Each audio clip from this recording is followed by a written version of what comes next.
of lying to their shoppers. The Devil Wears Prada 2 has had its world premiere in New York. All the stars from the original movie are back, including Meryl Streep and Anne Hathaway. It opens in Australia next week.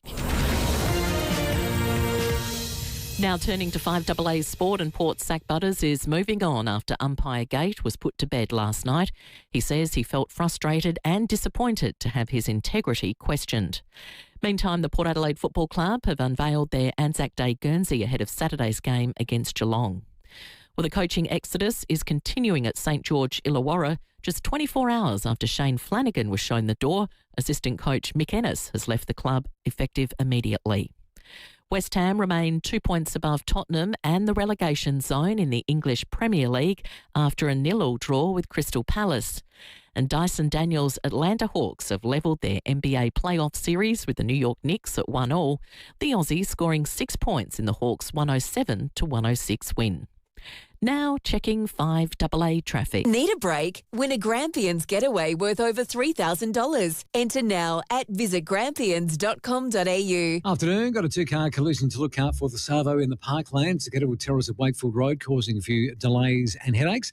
Also got more delays this afternoon at Bidinti Gardens, Burst Watermain there, Nottage Terrace near Main North Road, just near Scotty's Motel. And we're quite slow, Brighton Road at Glenelg East. Quite busy, Main North Road at Enfield with the camera Findon Road, Findon.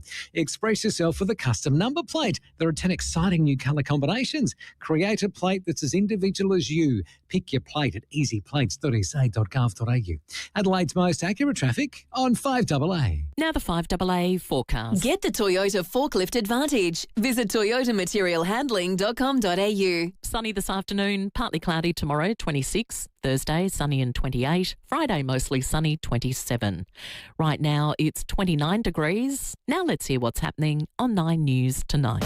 I'm Brenton Bracklis. Tonight, childcare chaos for hundreds of families. 2 centres shut down in Adelaide's north. Finally found. 2 dogs survived 5 weeks stuck on an island in the Murray River. Woolies fronts court accused of dodgy discounts and price gouging. And it's not what you eat, but when you eat. Proteins role in weight loss. 9 News. Your news. Night at 6 on 9 and on 9 now. Streaming live via the FIVEAA Player app on DAB Digital Radio and on 1395 AM. This is FIVEAA, always Adelaide. Adelaide's only local sports show, the FIVEAA Sports Show. Coming up, AFL House under siege after a week to forget. We garner your thoughts along with those of Eddie McGuire at 5 o'clock. Ollie Wines at Port Adelaide, plus Dean Brogan and Matt Crouch join us in studio along with your calls. Rowey and Timmy G. The FIVEAA Sports Show. That's a big lineup, Sammy. Welcome. It is a Tuesday. And Timmy, welcome to you. You're up at it. What a glorious day. Oh, it was a great day. Just gets in your bones, makes you feel good. I think we've got 28s and 29s for the rest of the week. Yeah. Are you telling me that this is a really good Tuesday? Is that what you're saying? Well, it's not. Let's start here. I'm going to start with an editorial. Oh. Now, you might say, what? No, Rowey? I look forward to this. Yeah, I was driving in and I'm thinking, things just aren't right. I can see you on Sky News. Oh, okay. Okay. Doing an editorial. Yeah. Just going bang, straight down the camera lens. Yeah. Yeah. Yeah. You know what really grinds my gears, Australia? That could be you. Oh! Jeez, don't know about that. But here's my editorial. And look, it's just on the back of the Zack Butters, the suspension, the way it was handled, the tribunal hearing, the subsequent appeal. I mean, what a joke that was yesterday. The process, the club hit it. Your club hit it brilliantly with your CEO. The ultimate apology by the AFL to the umpire and Zack Butters. The game has let you down. We're sorry. Well, it was just a complete joke that took, can you believe it, 8 days. Well, Owens is now going to get a 50-metre penalty. Oh, you are kidding me. So there must have been some dissent. You are incompetent! Yeah, I'd love to know the language that I said. Yeah, all I said is, how's that a free kick? And, yeah, he gave 50 and said, I'm on report. From our point of view, there was a terrible miscommunication. Incredibly disappointed with the result tonight. I stand by knowing what I said and what I didn't say, especially what I didn't say. Port Adelaide are furious. The AFL are contemptuous of Zack Butters and of the Port Adelaide Football Club. There's apparently no evidence other than what one person said versus what the other person said. Port Adelaide's position is straightforward. The tribunal process needs to be reformed. Port Adelaide's appeal has been successful. It's been due to an error of law, and that was because Jason Johnson was driving in his car during closing submissions of the hearing. Yeah, it's been a bit disappointing and frustrating, but yeah, happy it's done, and yeah, appreciate the club's work and our legal team's work as well. Yeah, just really grateful that it's kind of done with and can focus on winning games of footy now. The AFL's the governing body, we know that. They're the custodian of the game. They're the keeper of our game. They have an enormous responsibility. They've got to grow it. They've got to not protect self-interest, but grow the game and that fabric that I talk about all the time that's made this the greatest game on earth. It really is. Sorry for me just doesn't cut it anymore. Sorry simply, well, it's just not good enough. Supporters have had enough of your woke attitudes. You want to be all things to all people, your political correctness, your processes, your double standards, and your weak management style. Consultation and orchestrated outcomes. Honestly, I think we've had enough. Now here's a plea to incoming AFL Commission Chairman, Mr. Craig Drummond. Can you smell this disenchantment? Can you smell the disconnection of this game that we grew up and loved? Can you smell it? What's your gut feel of where the game's at? It's not record crowds and record memberships, TV ratings and revenue, or your KPIs to get you your executive bonuses. It's got nothing to do with that. It's due to our unbridled love for this game. It's our blind faith and passion for the game. And you're killing it and killing the passion. Look, there's a well-known human resource phrase. There's 4 of them, actually. We're in a change or leave phase. Look it up. Change or leave. You know what it means. There's a cautionary tale. The Titanic hit the iceberg and sunk.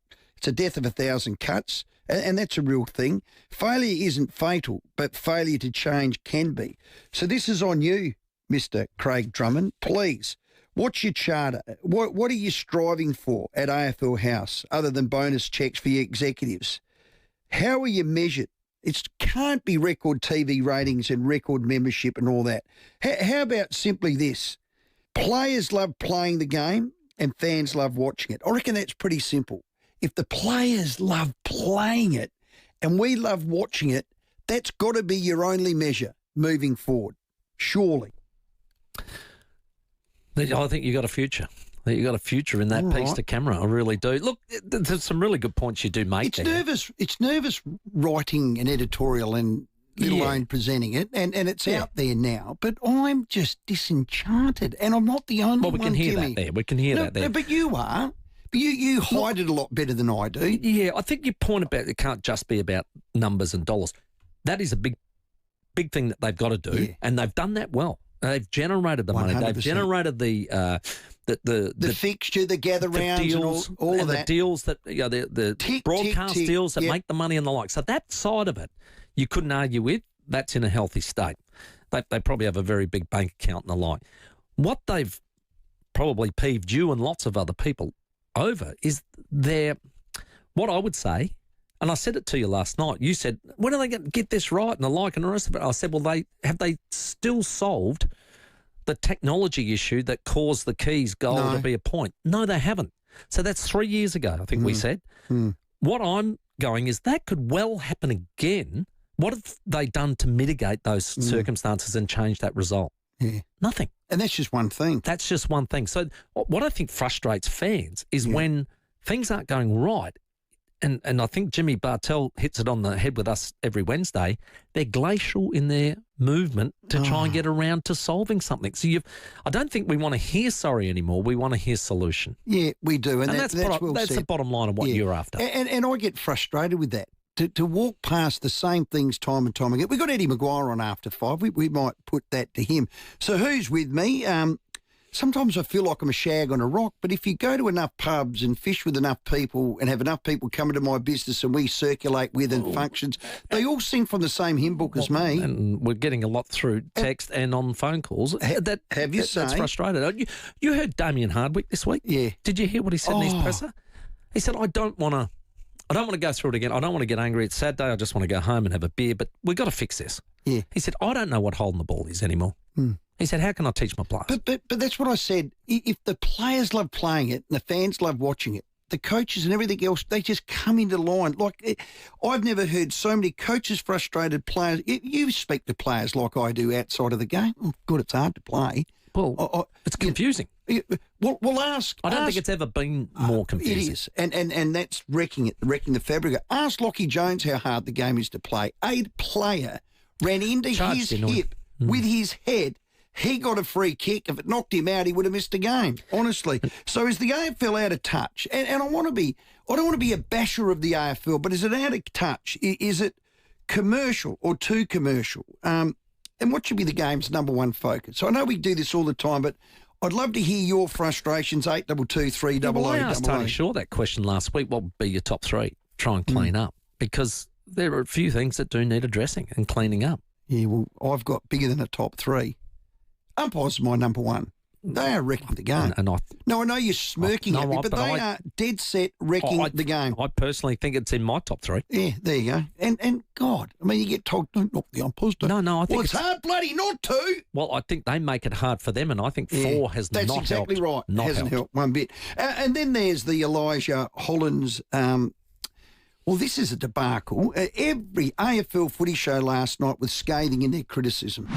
Yes, it's one of the most unsettling and probably the most unsettling story I've seen in my time covering the game. I have never seen a club so seemingly abrogate its responsibilities as Carlton did. What we haven't heard is whether we meant to or not, we failed Elijah and we are sorry. Well, that's it. This is a duty of care failure, plain and simple. And the blazing light has been shone on club and AFL land really brightly over the last however many weeks. And we haven't come up smelling like roses as a competition. Now, here's the thing here. It is not the AFL's fault that Elijah Hollands or any player suffers from a mental health condition. That's a fact, isn't it? Because we do reflect society in all of that. It's not the AFL's fault that he even played on that Thursday night. Everyone's working through whose fault this is, including, how's this, WorkSafe Victoria and Timmy, 2 organisations you don't want investigating your processes, your failings, your industry or your business. Number one's the ATO and the WorkSafe's the other. And that's what's happening at the moment because of that. Now, what process failed for this to be in the spotlight? Because this, what's that word you keep using, the optics? Yeah, the optics of it.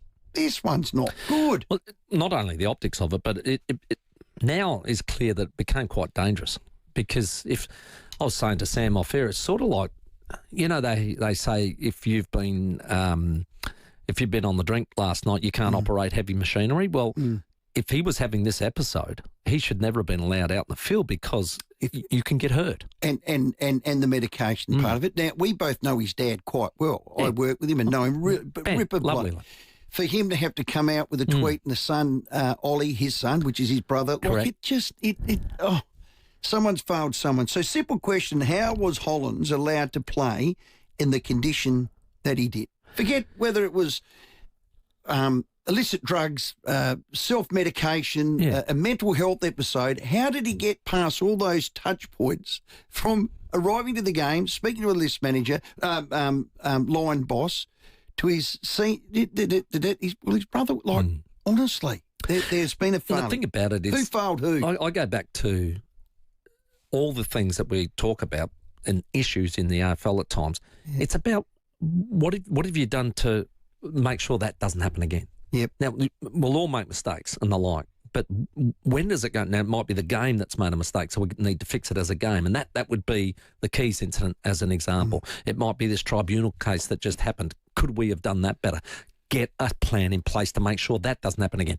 What we don't want is to see the same thing over and over again, repeated. We do, I know. And this is the issue. If they can get to these things, they've got enough people. I believe they've got enough people working there who should be able to sit down in little. I put together little groups that, right, you guys have got that portfolio, you guys have got that portfolio. We need to snuff this out and come up with solutions. We can't have this happen again. Yeah. We're your show. We're in your hands. You're the fans. You're who we want to please.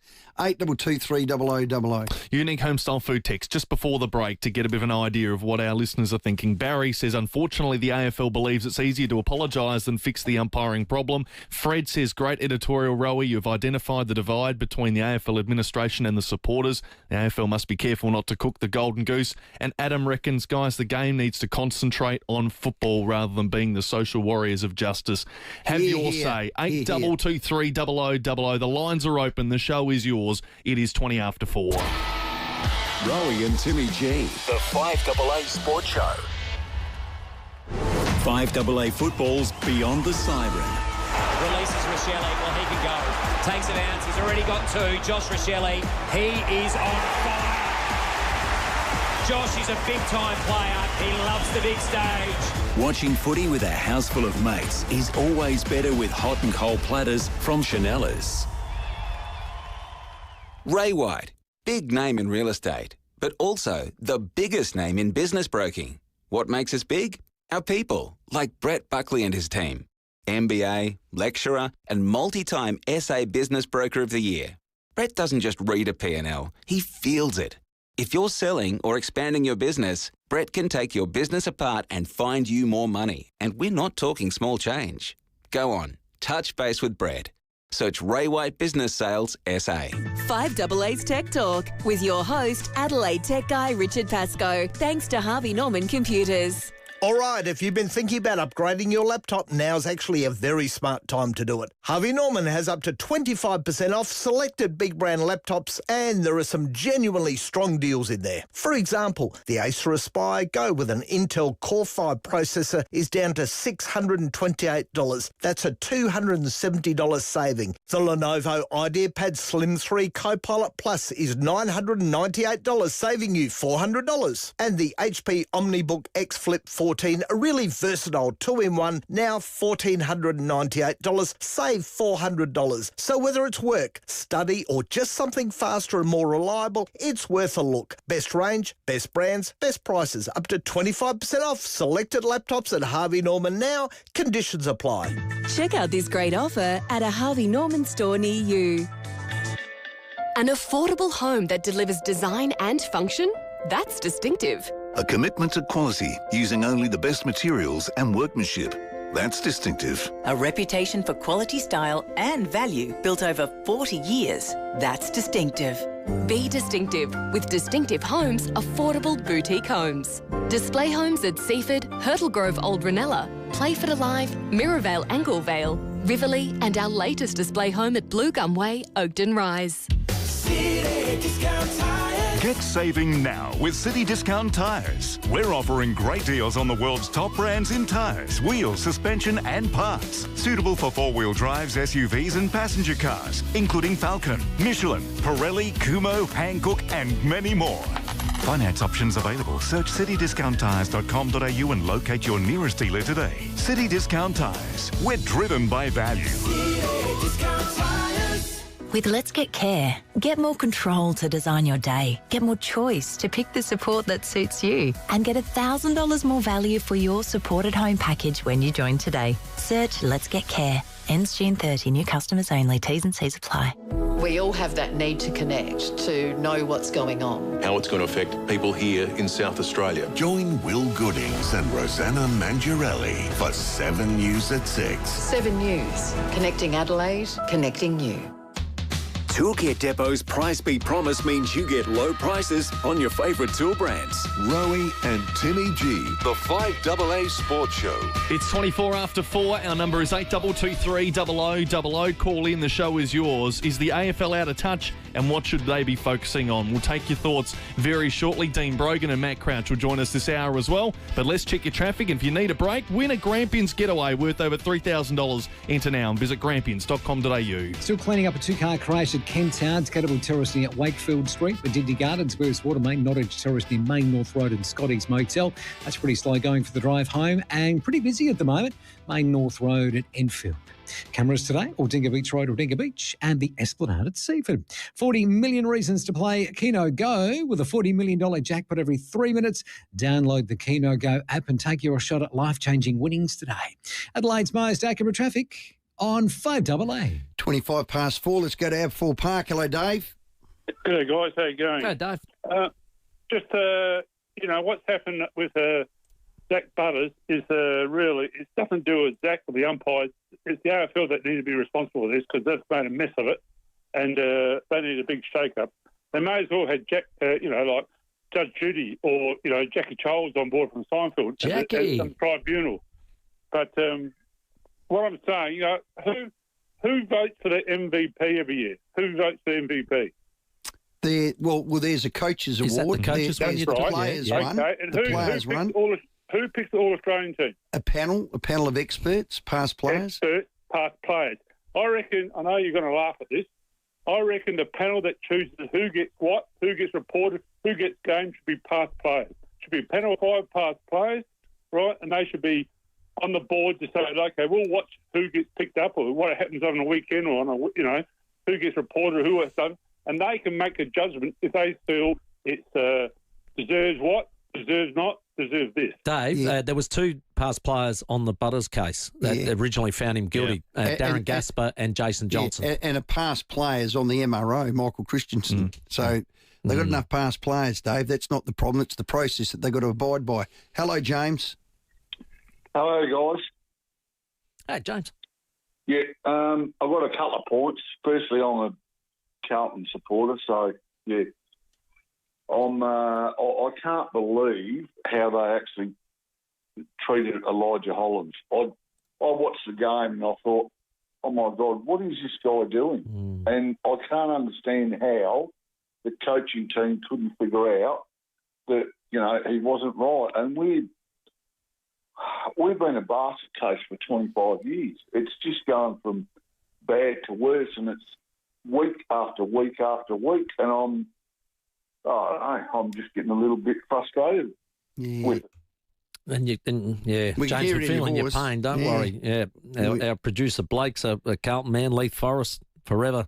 Oh, what would you say? God. Trying to pour his heart out to us, James. You're right. It's been a tough road. Our Knights man, Leith Forest, is an absolute legend. Rates number 1. He's terrific, but he's a Carlton man, and how a Carlton man could be a non-drinker like him has got me absolutely miffed. You're asking how he gets through. Carlton would you know how I've gotten into my Japanese whiskey? Yeah. Jeez. Yeah. It's not easy, no doubt. All right, let's go to Greenwith. G'day, David. Hey, Dave. Yeah, g'day, fellas. How you going? All right. I'll try and explain this as really clearly as I can, because I suspect you're going to jump on me, right? So,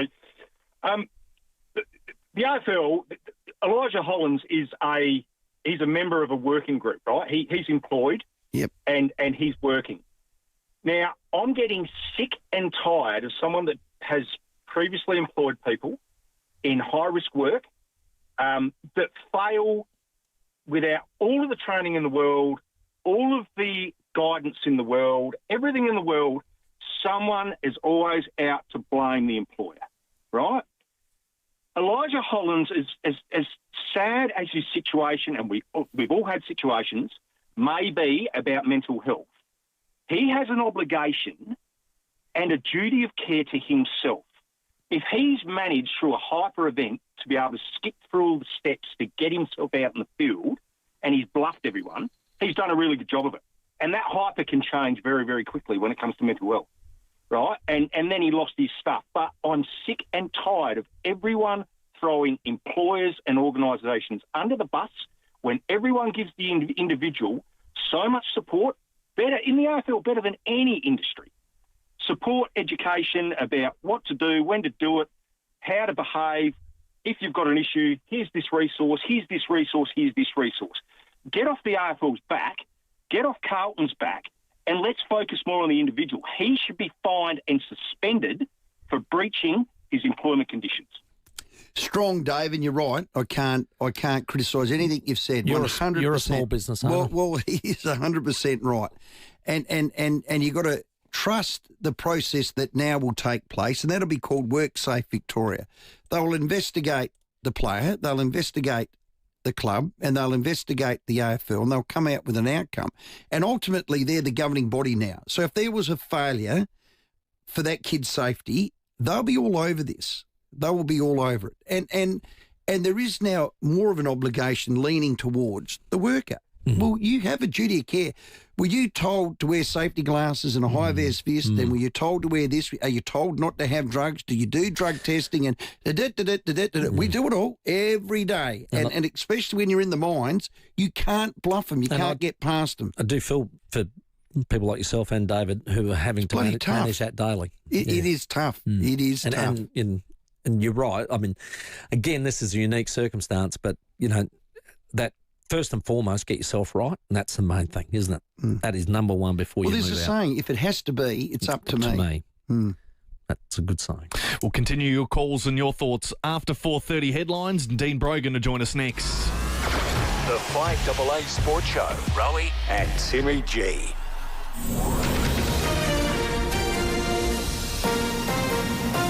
This is 5AA News, always Adelaide. Good afternoon, Mel Usher with the 4:30 News headlines.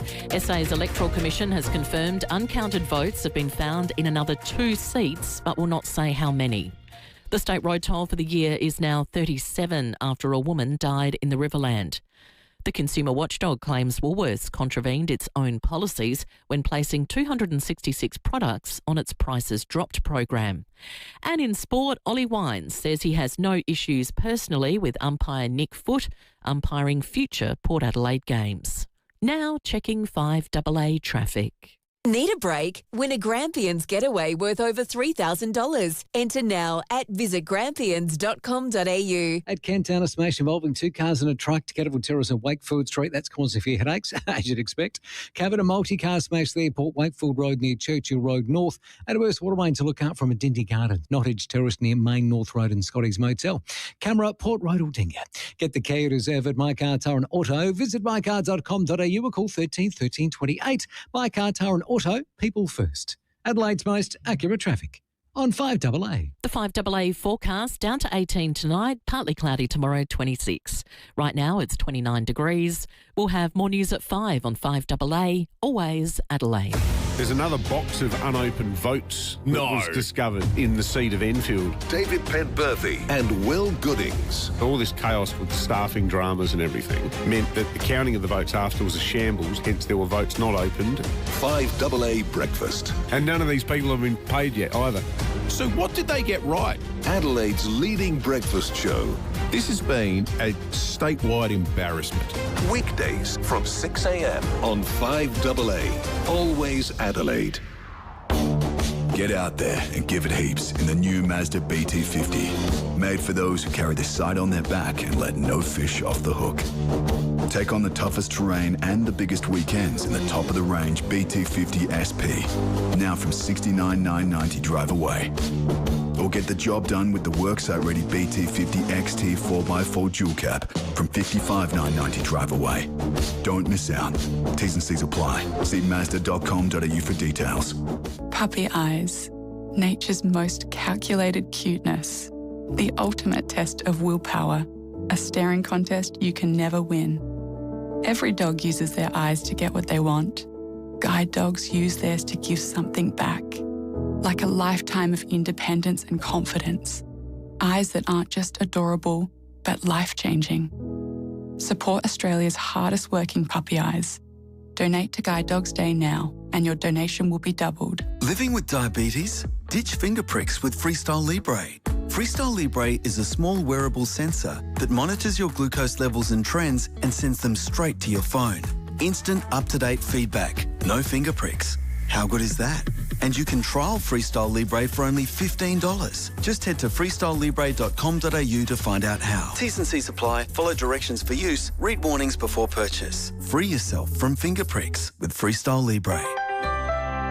Thinking about downsizing? Discover Northern Community Residential Village in Penfield. New homes in the latest release are now selling from just $450,000. With no stamp duty, no council rates and no exit fees, it's a smart financial move. Northern Community Residential Village offers secure, low-maintenance living in a friendly community of like-minded over 50s. Embrace your next chapter in style and comfort. Visit ncrv.com.au to book a tour of the display home today. Soft drinks, sport drinks, fruit drinks, energy drinks. The sugar in any sugary drink is sugar your body doesn't need. It can get turned into fat, including toxic fat around your vital organs, which can lead to cancer, type 2 diabetes, and heart disease. Our bodies work best on water. It's sugar-free, fat-free, and if you get it from the tap, virtually free. Find out more at livelighter.com.au. A message from Preventive Health SA. Toolkit Depot's Price Beat Promise means you get low prices on your favourite tool brands. Rowey and Timmy G, the 5AA Sports Show. 25 to 5, Eddie McGuire to join us at 5 o'clock. Matt Crouch just before 5 o'clock as well. And we've got a double pass to give away right now to the first caller through for the Sportsbet Diva Bar at Morphettville for the Sportsbet Australasian Oaks and the Robert Sangster Estates. It's this Anzac Day, Saturday. Food, beverage, access to the betting facilities, of course. 8223 0055. Call in now if you'd like to win that. But right now, cybercrime can cripple your business overnight. Book your free cybersecurity audit now. Visit fx.com.au. Brogan gets there. Dean Brogan. Big Dean Brogan's making a statement of his own. On the 5AA Sports Show. Yes, that certainly does do that. What do you think of the? I love that. What do you think of the effects on that one? That's brilliant, brilliant. You guys are very high tech in here. Of course, FX brings us Dean Brogan every Tuesday. Hey, mate, we did the game together. Port went down by 3 points. You'd have to say the first quarter was where the damage was done, but they clawed their way back after that. Yeah, we were sweating bullets, weren't we? At quarter time, we were saying Hawks look like they're going to. Oh, they were electric. Kick a cricket score there. I thought we were in a bit of trouble. And for them to regroup and turn it around and really change the game at quarter time. Look, it all starts with the contest. We bang on about this with every football team, but especially what we saw with Port Adelaide on Saturday. Port can be inconsistent. They can. It wavers a little bit. They got smashed in the first quarter. Centre bounce especially really put them under the pump. Quarter time, they mixed a couple of things up. They changed the mix in centre bounce. They brought Vicentini in. They brought Ollie Wines in a little bit more. And they probably got a rocket from the coach. And they started to win that. And then they started to control the game. I think they were plus maybe 40 in marks, plus 40-odd in possession. So they really controlled the game. After being negative 43 in the first quarter. Yeah, it was like a flip of a coin at quarter time. And then they kicked 6 goals, 2 to Hawthorn, 2 points. To be up at half time. Absolutely unbelievable quarter. Some of the best football I've seen them play in a long time. Well, the reason why I say that, boys, is it was controlled, then it was fast, then it was contest. They got it from everywhere. And the good teams, they get it from everywhere. They don't get it from one source. And I said that here last week on this show, I think Port are playing a bit too slow. They need to speed up a little bit. Yeah. They did that. Especially in the second quarter, when it was time to go, they went and they got some good looks. But when it was controlled, they also got good looks, which impressed me the most. Now, the first quarter was lightning. It was coming out of that middle and the like. They'd given the task of the Wizard to Josh Lai, young fella, fourth game. And let's say that things weren't looking good early. But what do you think he gets out of that? And what do you think the coaching group gets out of that as far as moving forward? Would you do it again? Was it an experiment that didn't work? Was it not the right matchup? What do you think? Well, it depends which way you look at it. From a development point of view, young Lai, that what a throw to the Wolves moment. And look, if you had your time again, Watson kicks 3 and they lose by a couple of points, so probably that's the difference. But it helps him down the track, and he'll watch some tape. I could have been a bit better here. I should have done that a bit better there. And look, the contest is what got them in the first quarter. If the ball's not coming in as much, Watson doesn't kick probably 3. But I think for his development, I think what Josh Carr's not afraid to do is give people, throw them to the Wolves and see how they go. And that is throwing a young kid to the Wolves. Now, would they do that again? They did swap it quickly. They did. They swapped it coming in half time. And then they put Jones on him, who was quite competent on him in the second half. But I think there's a bit of development here as well going on, boys. They're playing a lot of kids in different positions. They're throwing the magnets around, and they're giving, the week before they gave Jace Burgoyne the task to go on Wanganeen Malura. They played Vicentini round 1, so there's a bit of development going on in the background here as well. So I don't mind it, but when you lose by 4 points, you go, was that the right matchup at the start of the game? But only they will know the reasons why they went with that for the start of the game. They've been very honest as far as their game assessment goes. One was before the game that Bergman had been thrown around too much. They settled him down. It looked better. Oh, it did. I thought it was one of his better games he's had in a long time as well. He looks so settled there at halfback. I know he's a bit of a utility and they move him around a lot, but I really like him at halfback. There was a time there in the game, him and Marshall, I think both had like 15 intercept marks for the game. Bergman had 9 himself in the second quarter. Wow.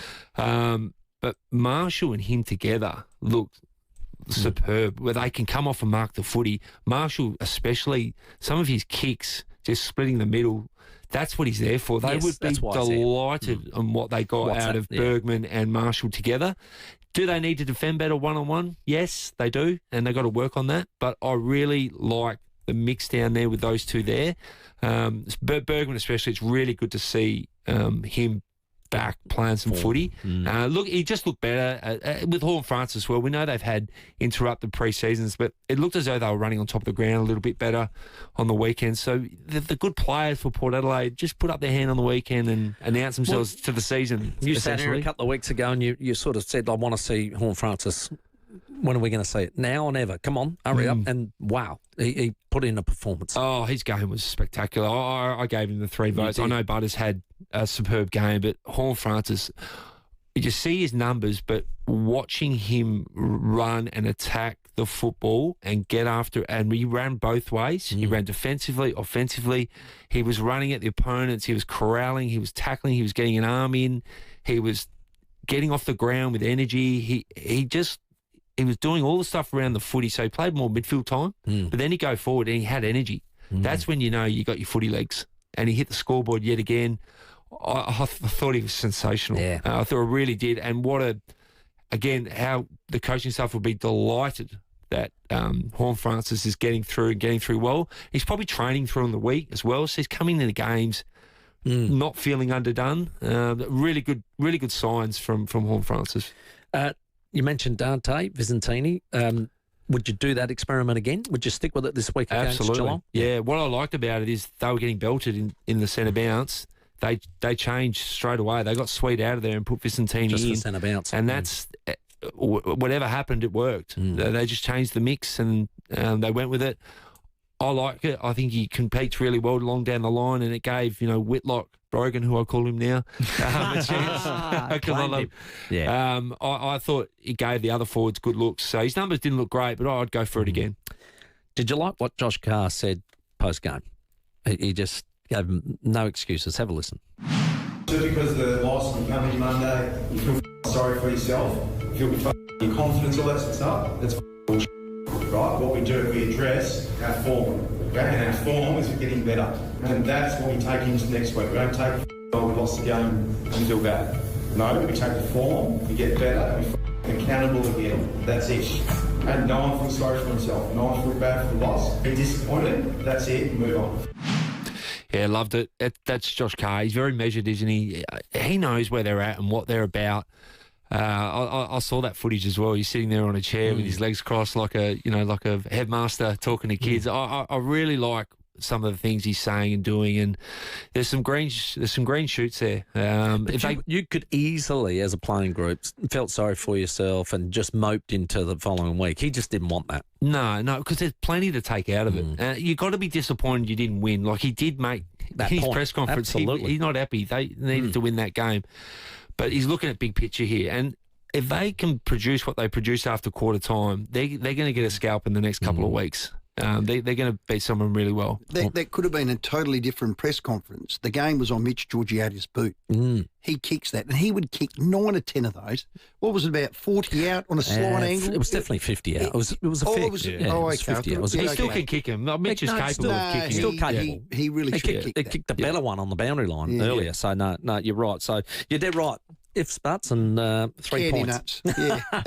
Hey, mate, thanks for coming in. Appreciate it. We'll see you at the Cats game this weekend. Thanks, gentlemen. Should be an absolute ripper. If you're in business and you're always a target for cybercrime, it could cripple you overnight. Get in touch with FXIT for a free cyber security audit. Visit fx.com.au. It's 16-5. Matt Crouch will join us in studio next, and we'll break down the Crows game. If you need a break, win a Grampians getaway worth over $3,000. Enter now and visit grampians.com.au. Afternoon at Kent Town, a smash involving 2 cars and a truck on Decatterwood Terrace at Wakefield Street, causing headaches. Covered a multi-car smash, Port Wakefield Road near Churchill Road North, and Medinty Gardens at West Watermain, Nottage Terrace near Victoria Avenue, slow going for the drive home. Cameras, Aldinga Beach Road, Aldinga Beach, and Baines Road at Onkaparinga Hills. Head to the market, Adelaide Central Market, for free and low-cost activities for your little foodies these school holidays. For tickets and details, visit adelaidecentralmarket.com. Adelaide's most accurate traffic on 5AA. Rowey and Timmy G. The 5AA Sports Show. Go Harvey Norman. Buy now with no deposit 60 months interest free on a participating Latitude credit card and get a bonus gift card up to $1,000. Furniture, bedding, TVs, fridges, computers and more. Shop with no deposit 60 months interest free on a participating credit card from Latitude Financial Services and get a bonus $100 gift card for every $1,000 you spend. Monthly credit card fee currently $10.95 applies. New customers must be approved. Minimum finance $1,000. Equal monthly payment plan, T's and C's, charges and product exclusions. Don't miss this huge offer at Harvey Norman now. The global fuel shortage is affecting us all, and we each have our part to play. Simple actions like pumping up your tyres, removing things you don't need from the boot, running more errands in fewer trips, and only filling up with the fuel you need can help make our supply go further and save fuel for our truckies, farmers, and essential services. Every little bit helps. For more fuel-saving tips, visit fuelplan.gov.au. Authorised by the Australian Government, Canberra. Matty Crouch in the studio will dissect the Crows' 1-point win shortly. Now, if you need to move from A to B to C this autumn, your best move is hiring from Budget Car and Truck Rental. Yeah, look, you'll need things like boxes and tape for storage and furniture covers to make sure everything is kept in pristine condition. Well, Budget's got you sorted. There you go. So tick that box. Then you need the perfect set of wheels. Now, at Budget, they've got them all. Big cars, small cars, moving vans, trucks. Available on a standard driver's licence. Plus, there's utes and hybrids and trailers, 12 to 25 seat buses and more. Oh, they've got the best range. The best fleet out there, don't worry. Now, once you've chosen the vehicle, grab Budget's blankets, its trolley, its boxes, its tape, you name it, and the move goes smooth. Job done easy with Budget. It's family-owned business, friendly staff you can count on. And I've got to tell you, there's a location on every corner store. There's one just down the road here on Poplar Street. So you got something big to Budget with a Budget rental truck. Call 13 27 27. Follow your AFL team across the country with AFL Travel.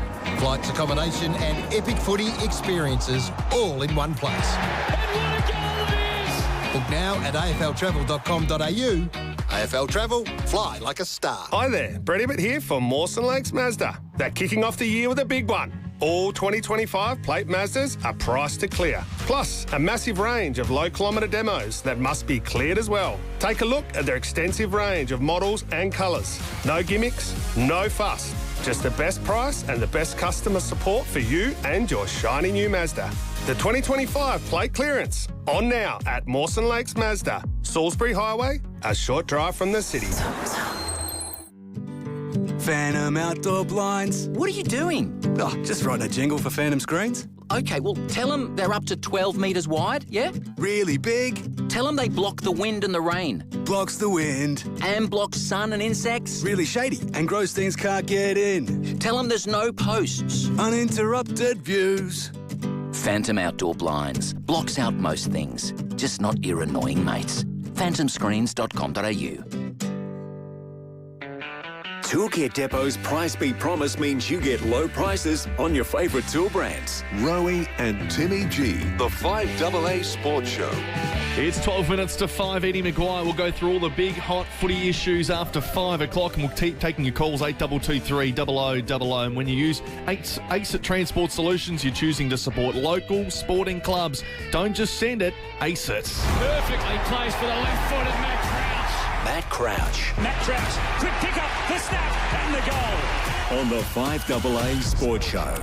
Yeah, well, Crows won by a point over the Saints. Joining us is 5AA's very own Matt Crouch. Crouchy, welcome. Thanks, Roy. Thanks for having me. Are you missing the game yet? Because you're only fresh out of it. When you hear that, you think, oh, God, I could have gone again. Or Oh, no, not really. No, I would have loved to keep going. But, yeah, my hip was pretty cooked by the end. And even going for a run, went for a slow run down the beach today, mate. I'm pretty sore afterwards. So I'm pretty content with where it's all at. Will you have to have that done? Yeah, I will. Yeah, eventually I'll get a replacement on it, but hopefully just push that as far down the line as I can. It's unreal, isn't it? Yeah. Well, I need mine done, and they said wait till you're 60. Well, I am 60. I was booked in, as you know, Timmy, about 2 or 3 years ago. You're far too young for a hip replacement. Yeah. Hopefully I can hold off for a little bit, but it's been pretty sore towards the end. Hey, again, another slow start. They lost the contest centre square clearance and field position. Not ideal. Nah, when we spoke about it in the call, It was all the Saints early. Like they looked like their energy and their ball movement off half back. They're able How good was that? Yeah, they looked really sharp. They're able to access corridor, and we touched on Sinclair. He was the one who was getting them going early. Like he had 17 possessions in that first quarter, and Wilkie was intercept unreal. marking as well, wasn't it? And them two were the ones that were rebounding out of half back, and it looked like it was going to be pretty grim for the Crows at quarter time. But to their credit, they fought back, and their response was in that second quarter was huge. It's getting back in the fight and winning those numbers that we just said, like turning around the contest, the centre square, the clearance, and then they got field position. I don't know whether to look at that as going, God, this group can respond, and I'm full of praise of the midfield. But we were calling it in the game. We're sick of the Jekyll and Hyde. We don't like Jekyll nor Hyde. Yeah. We want the... No, Timmy, we said that. I don't even know who they are, but I don't like them. Hang on, one of them's got to be good. One's good. And it's Dr. Jekyll. Oh, is it? Okay, so he's the good one. Mr. Well, I Hyde want was to no see good. Jekyll, but I don't know whether to give heap praise on them that they can respond, but that's a damn good trait to have as a team, that you can respond.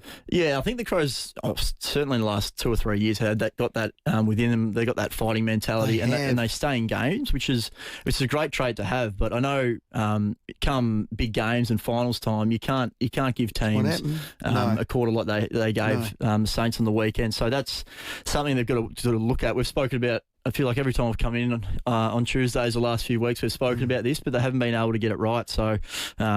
But to credit to them, after quarter time, they were huge, and a couple of big performances as well. Well, one of them was Taylor Walker. All due credit to him. I mean, he was, the only word for it is towed by Wilkie in that first quarter. You were disappointed, I was. He got beaten one-on-one a number of times. A couple of times he didn't even get the contest or get the ball forward. From quarter time onwards, BOG. 5 goals, he turned that around.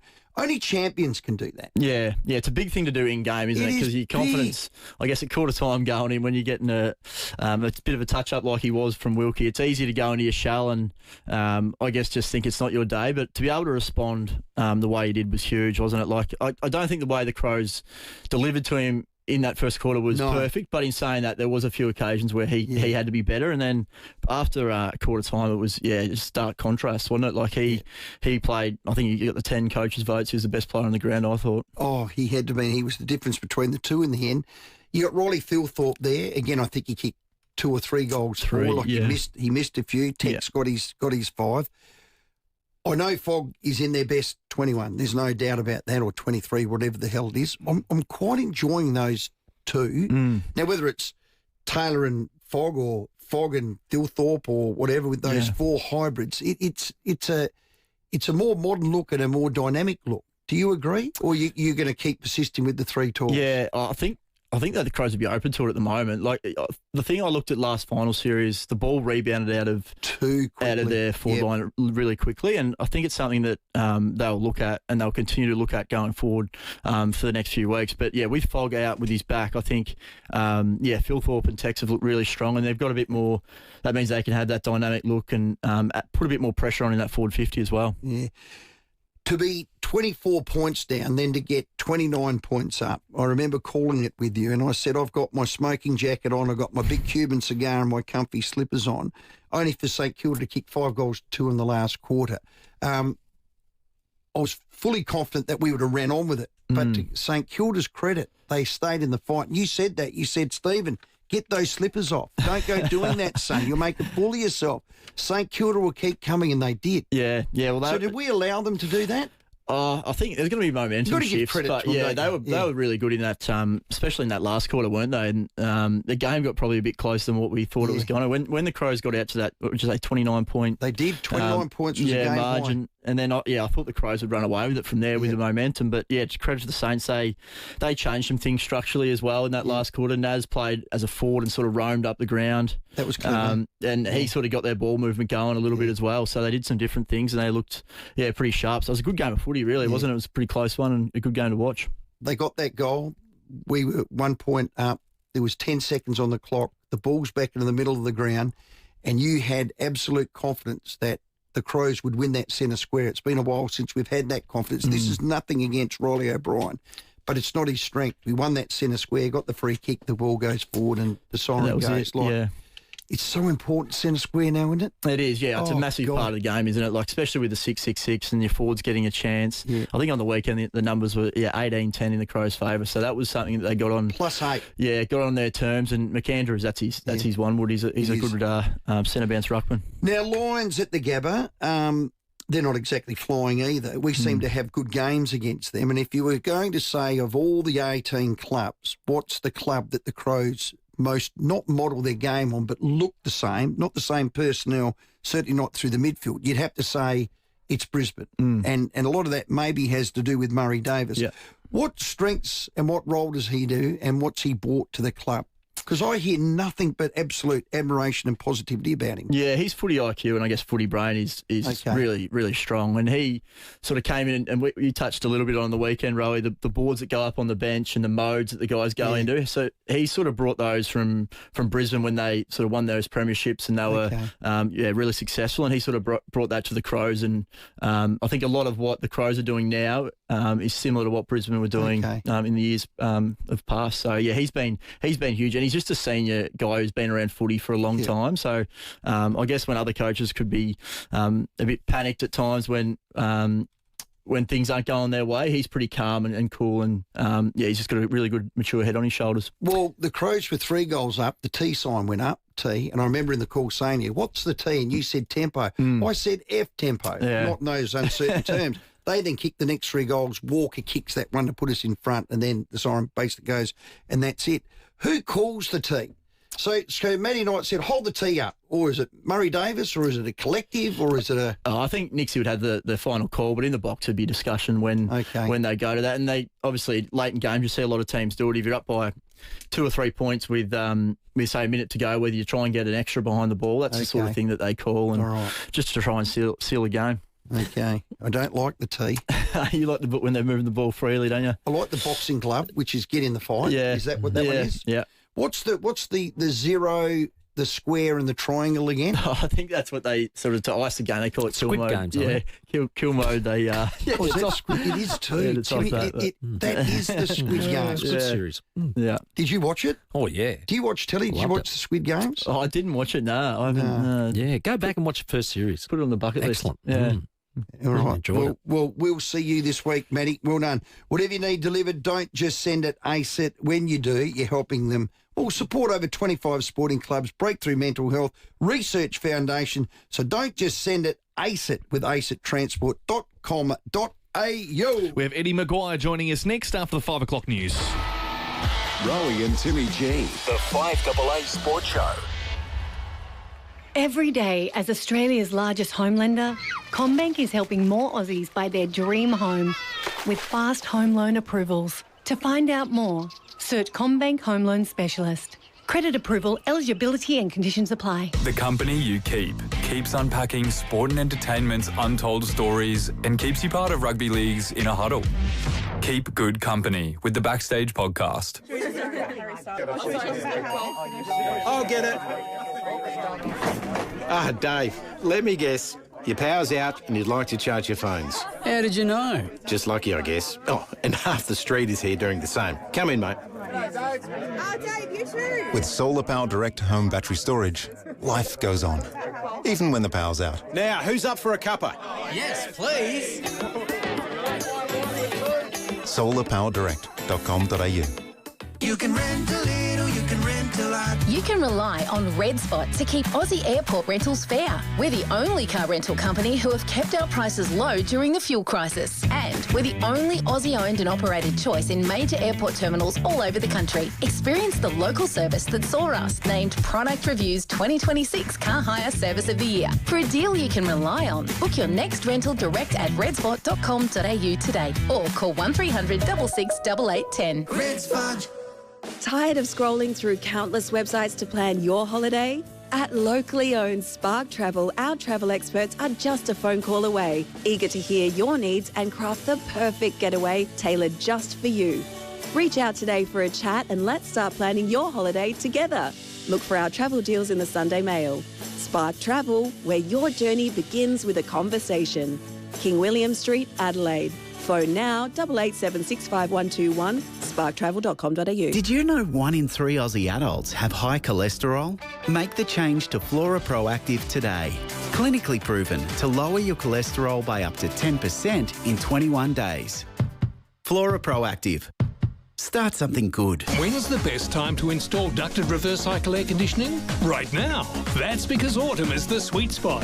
After the summer rush and before the winter demand. And at Mannix, you're sure to get the best deal with up to $1,500 in savings on Fujitsu ducted. Real savings on a trusted brand, but it's only for autumn, only at Mannix. Terms and conditions apply. So don't wait. Call 1300 Mannix for a free in-home or showroom quote or go online anytime. A lot of people listening have worked hard, made smart decisions and built up a solid financial position. But that doesn't always mean the thinking stops, especially when you start looking ahead and asking, am I really set up for what comes next? Ord Minute Adelaide has put together a free resource called The Extraordinary Life Guide for people who want clarity about the next stage of life, retirement planning, protecting your wealth and thinking carefully about family and legacy. Ord Minute are an Australian-owned wealth management firm that's been helping individuals and families manage wealth for generations. It's about making sure what you've built genuinely supports the life you want to live. You can download the guide free online. Simply search Ord Minute Guide. Ord Minute Limited, ABN 860027333048, AFSL 237121. The news and information that matters. This is 5AA News. Always Adelaide. Down to 18 tonight, partly cloudy tomorrow, 26. With the 5 o'clock news, good evening, I'm Mel Usher. Early learning centres are back in the headlines. 2 run by Edge in the northern suburbs have been hit with tough sanctions for repeated non-compliance.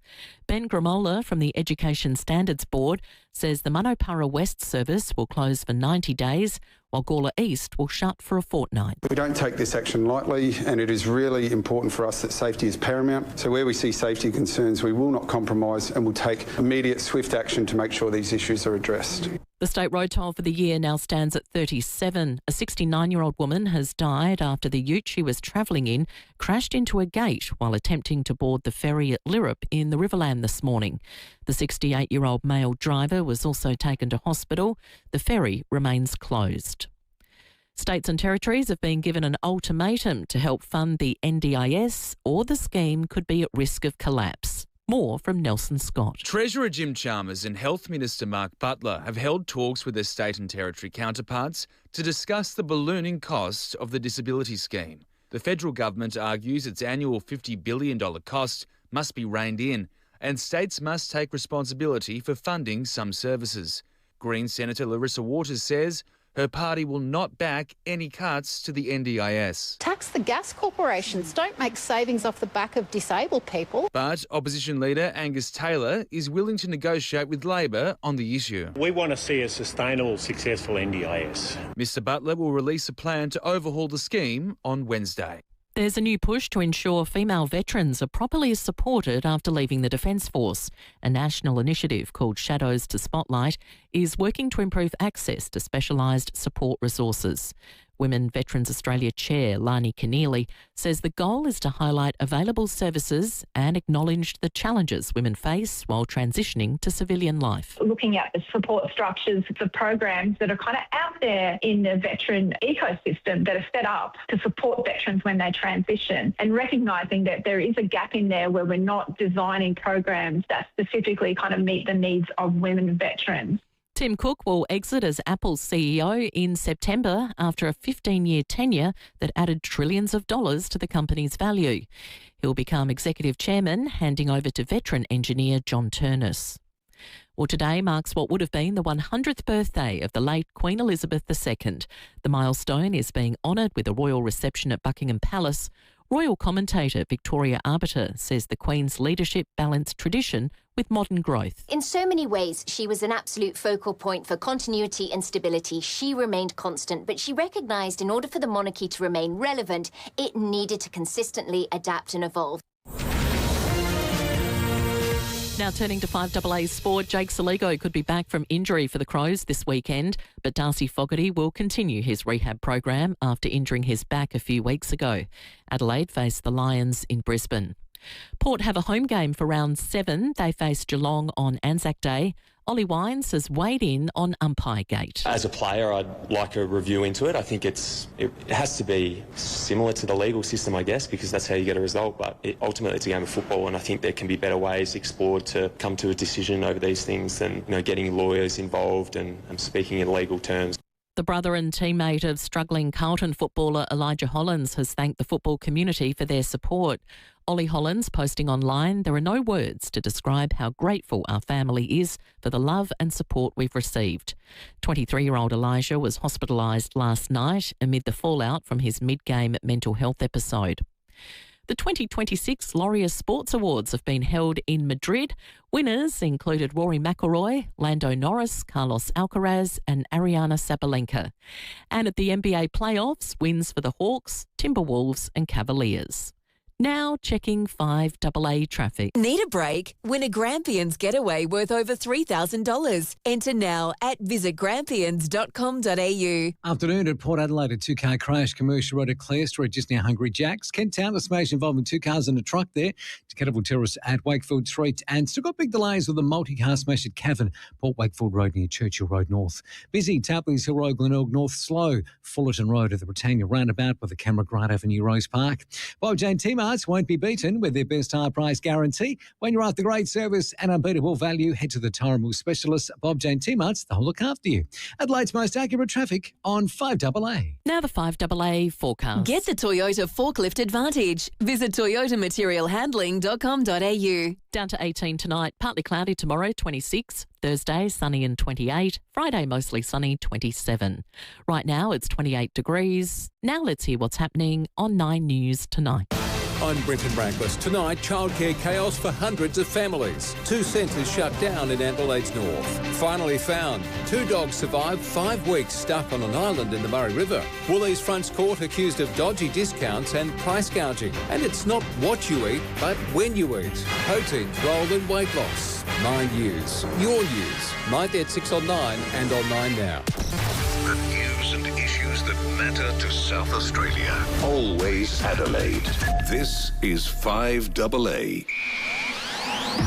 Adelaide's only local sports show. The 5AA Sports Show. Still to come, Eddie McGuire with his take on Carlton as they're investigated by WorkSafe.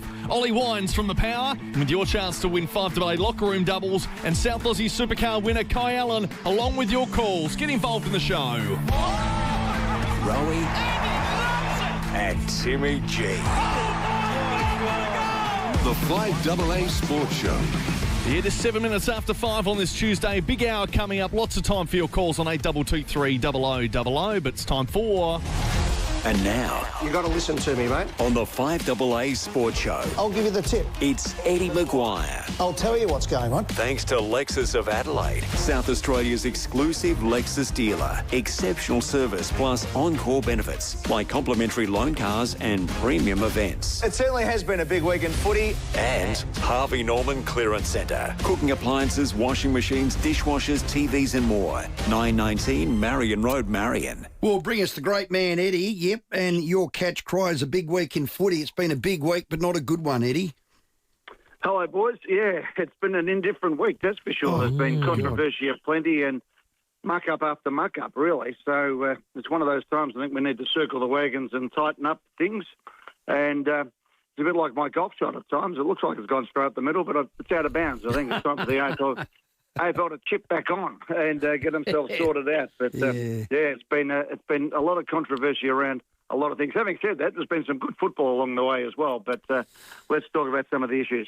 Well, let's start with Zack because that's all done and dusted. Albeit it took 8 days, and it just lingered from one extreme to the other. The AFL's, the CEO of Port Adelaide, Eddie, Matthew Richardson, he said the process needs to change. Do you agree with that? Look, I think it was one of those things where I think it started from the fact that they're running out of people to actually be the tribunal, the tribunal itself. And then you had 2 states and all the carry-on that happened with that. I mean, ultimately, we've ended up with what Greg Swan tried to get in the first place, and that was umpire foot. Maybe you let's concede that you heard what you heard. And Zack, let's concede that you said what you said. And somewhere in between, there might have been a bit of lost in translation. That's where it's ended up after all the carry-on that we went through.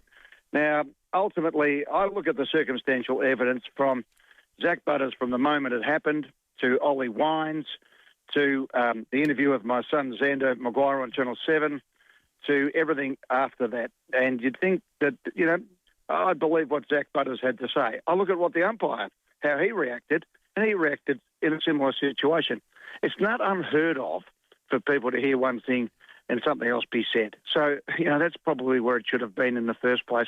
It's the fact that the microphone didn't pick up what was said or there was muffled to me, that doesn't sound to me like there was a malfunction with the microphone. It might have just been the way it was.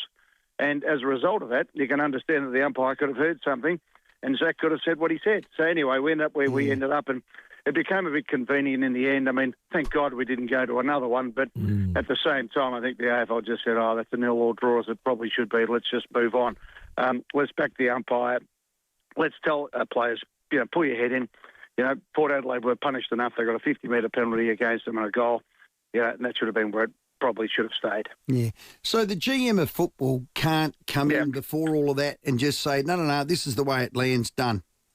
No, it can't. I mean, it's supposed to be an independent tribunal.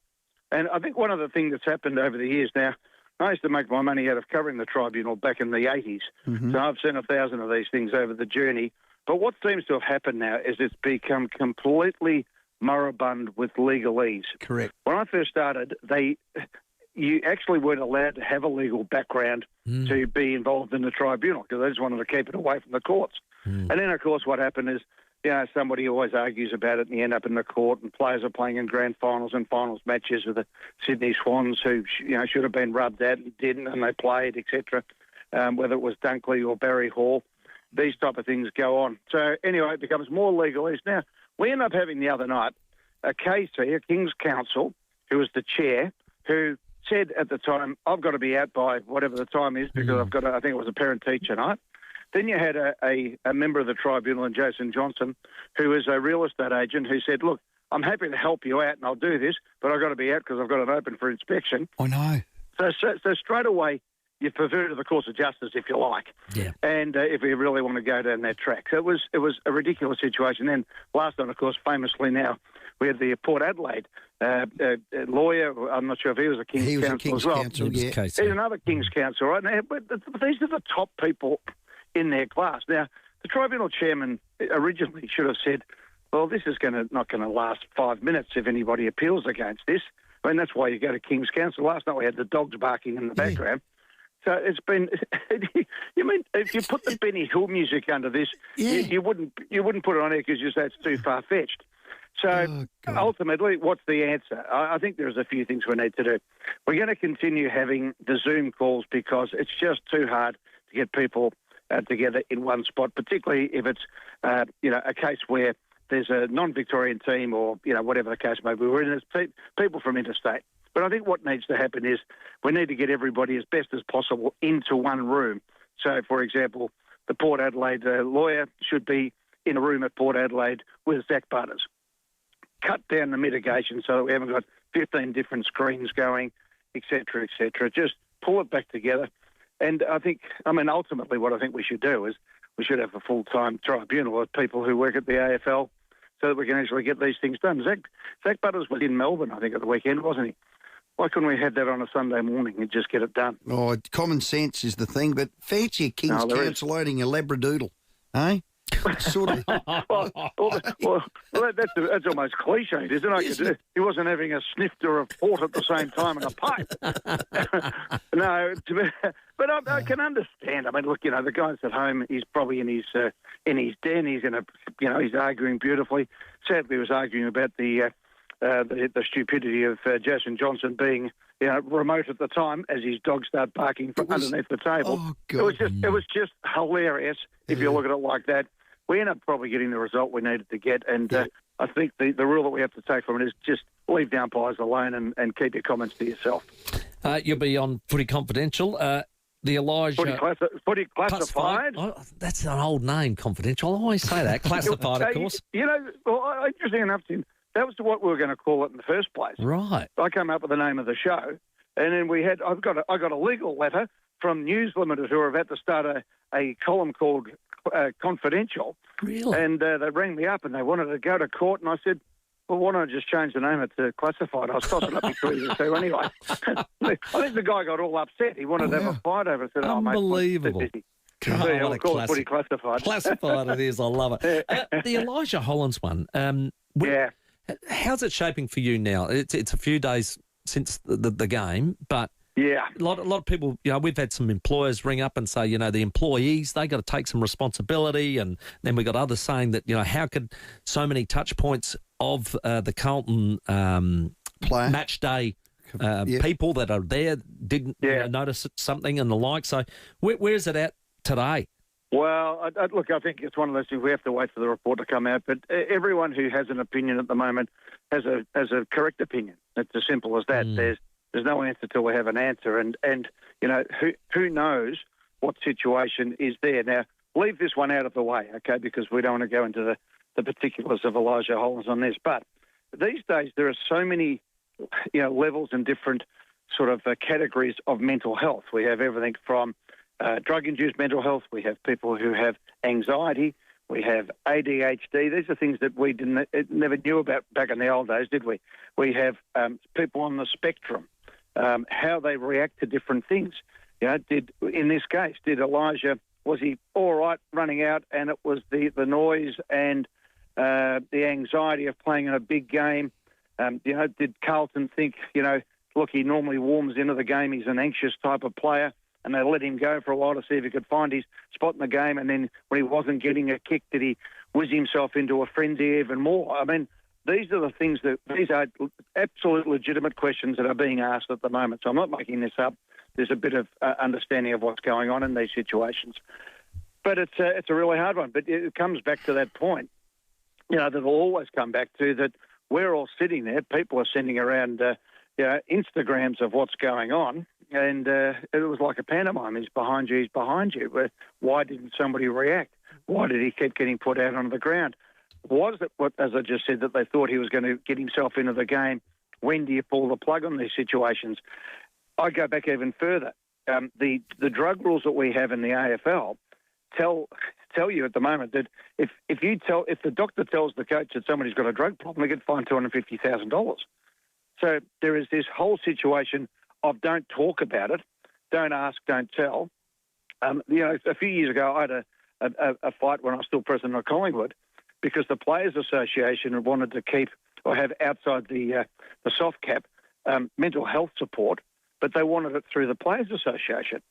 And at that stage, I'd actually hired at Collingwood not only a psychologist, but the only club that had a psychiatrist, because I believed that we needed to be able to medicate people if required, etc. I wanted to go to that next step. Now, the Players Association wanted to have it all in one spot, which is all very well, except I don't know if there's going to be too many players who want to ring through a number and go somewhere and talk to the Players Association. It's better actually if it's in-house and they're there and it's trusted. The Players Association argue the other way. They say, "Oh no, you've got to have the anonymity. Don't tell the coach because he may not play. You might get the flick at the end of the year, etc., etc." I just don't think any of that's valid. I think we have to be open and accountable in these situations as best as possible, and there should be communication between the doctor. The new rules mean that the president can know. I think the football director knows, and the CEO knows, and the doctor, but not the coach. Yeah. Now, the coach is the one who's there on a daily basis, okay?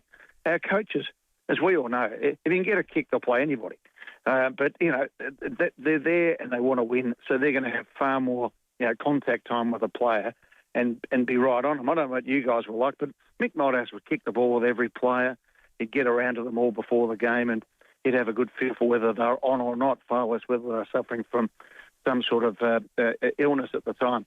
It's a vexed question, but it's one that we have to work through. Yeah, no, well said. Before we let you go, you're close to the know. Is Live Golf brown bread as the Saudi blood money ran out? I'm sorry, Ray, can you say that again? It dropped out. The Saudis, are they pulling out of Live Golf? Do you know what's going on, Eddie? Speaking of dropping out, it sounds like they might have turned the tap off on the money. We'll have to see what happens, but look, if they were going to cut, maybe cut the circuit down a bit, I don't know if that's what they're thinking or whatever the case may be. I can tell you one that they wouldn't cut is Adelaide, because that is the absolute poster boy for the entire live golf. That and probably Johannesburg, I believe, is another great one.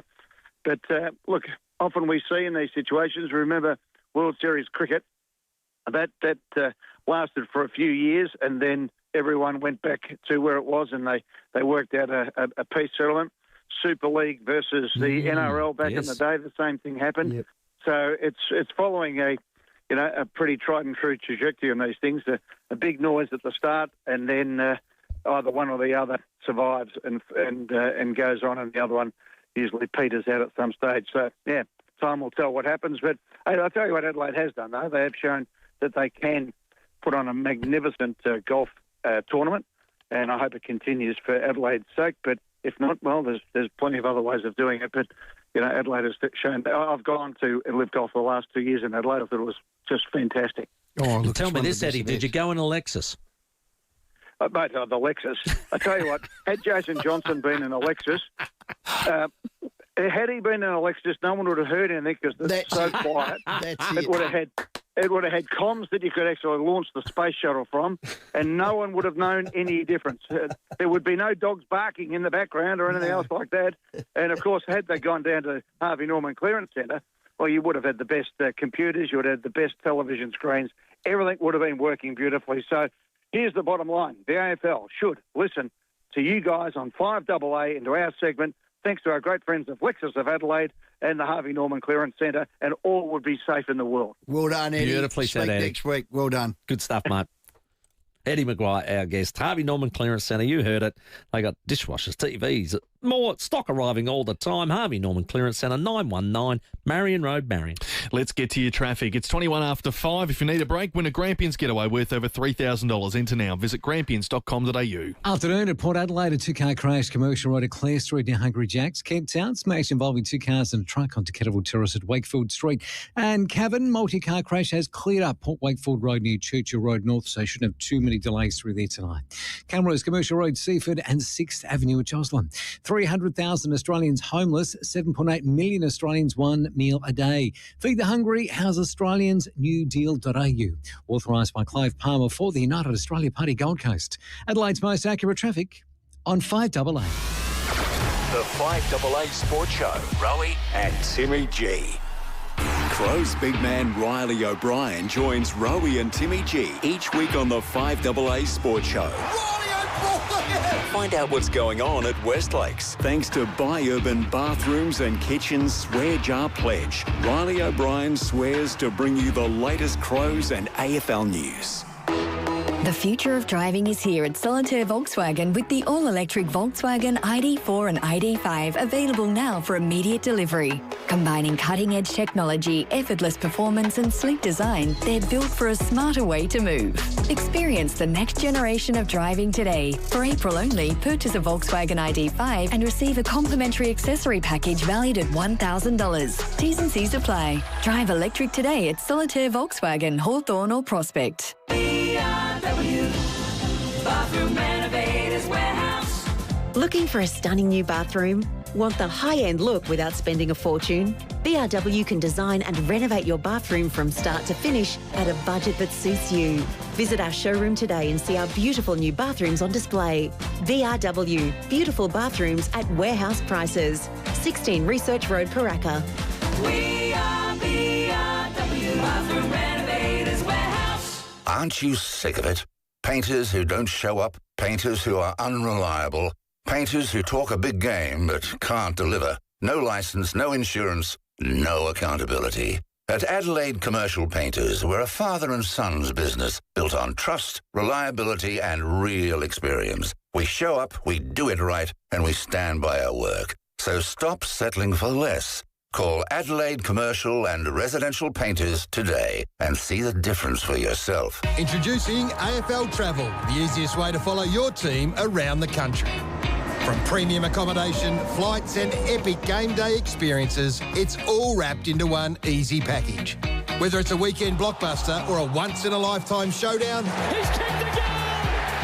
And what a goal it is! AFL Travel makes it easy to fly, stay and play. Limited packages available. Book now at afltravel.com.au. AFL Travel, fly like a star. Here's some great news from ACET Transport Solutions. They now have just about any type of vehicle available for your needs. Vans, utes, 1 and 2 tonne trucks, crane trucks, you name it, they've got it. And with over 20 years of experience and over 220 vehicles in their fleet, there's plenty of vehicles on deck ready for your next important delivery. And if you're not happy with your current provider, just ace it. Contact Darren, Chris and the team today at sales@acettransport.au. Look at your hands. 5 digits, 14 joints, 27 bones, multiple tendons and nerves, but a lot can go wrong. If you're experiencing hand pain, it can drastically affect your lifestyle. If it's happening to you, get in touch with GRIP, a specialised hand and wrist practice with a team of highly qualified hand surgeons and therapists. From therapy to surgery, GRIP can help you get to the source of the pain and provide a solution. Visit gripsurgery.com.au. Toolkit Depot's Price Beat Promise means you get low prices on your favourite tool brands. Rowey and Timmy G, the 5AA Sports Show. 26 after 5, Ollie Wines from Port Adelaide to join us very shortly. And if you want to catch the Adelaide Thunderbirds, they take on the Sunshine Coast Lightning on Saturday at the Entertainment Centre. Big night coming up. You can go to adelaidethunderbirds.com.au to secure your tickets. We've got ourselves some tickets to give away right now. 8223 0055. Call in if you'd like to go and see our Thunderbirds who have been outstanding so far this season. Just before we get to your calls, an injury update, all thanks to clklegal.com.au. If you have a personal injury claim, get the compensation you deserve. The Crows and Power have released the latest on their players. Okay, I'll do round 7. Jake Saligo's a test. We believe he will play. Calamarchi still 2 weeks. Darcy Fogarty's 2 to 3. That back's quite chronic now. Mitch Hinge 2 to 4 weeks, and Mark Keane leg 4 to 6. The good news is we had Sam Berry on. He did confirm Dan Curtin gets through training this week, the main training session tomorrow. He will play in the sample. If he gets through that and plays well, he'll be back for the showdown. Great news. Port Adelaide, Timmy G? 11 players on the injury list. It's a long list and it includes a lot of good names there. Tom Cochrane, after recovering from his really bad hammy, did the opposite leg, so he's still a couple of weeks away. Harrison Ram, who knows, had that bad syndesmosis operation. He's a couple of weeks away at least. Esava Radigalia, who hurt his knee, still 3 to 4. Manny Liddy's got a bad groin, 4 to 5. Jack Lukosius in the same boat. Sam Powell-Pepper. I think we had a text earlier just asking about him. He's still on the 5 to 7 week. Yeah.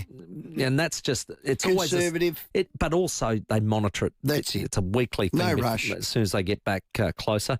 Connor Rosie's still long time before we see him. Josh Sin, I think that's basically the season. So is Ollie Lord and Ivan Soldo. So yeah, that's a big list. That's a long now. list, unfortunately. Okay. Let's go to Des. Hello, Des. G'day, boys. Before you press the button and dump me, I've got 3 or 4 things I wanted to talk about. And one of them is, the first thing is the AFL at the moment is such a shambles, they probably couldn't run a chook raffle. The causes they supported over the years, like the same-sex marriage and the voice and all the rest of it, why don't they just look after the bloody football? Yeah, play footy. I agree. Like the game is not in a crisis, but, if things keep going wrong, it could be. They bring in 4 umpires.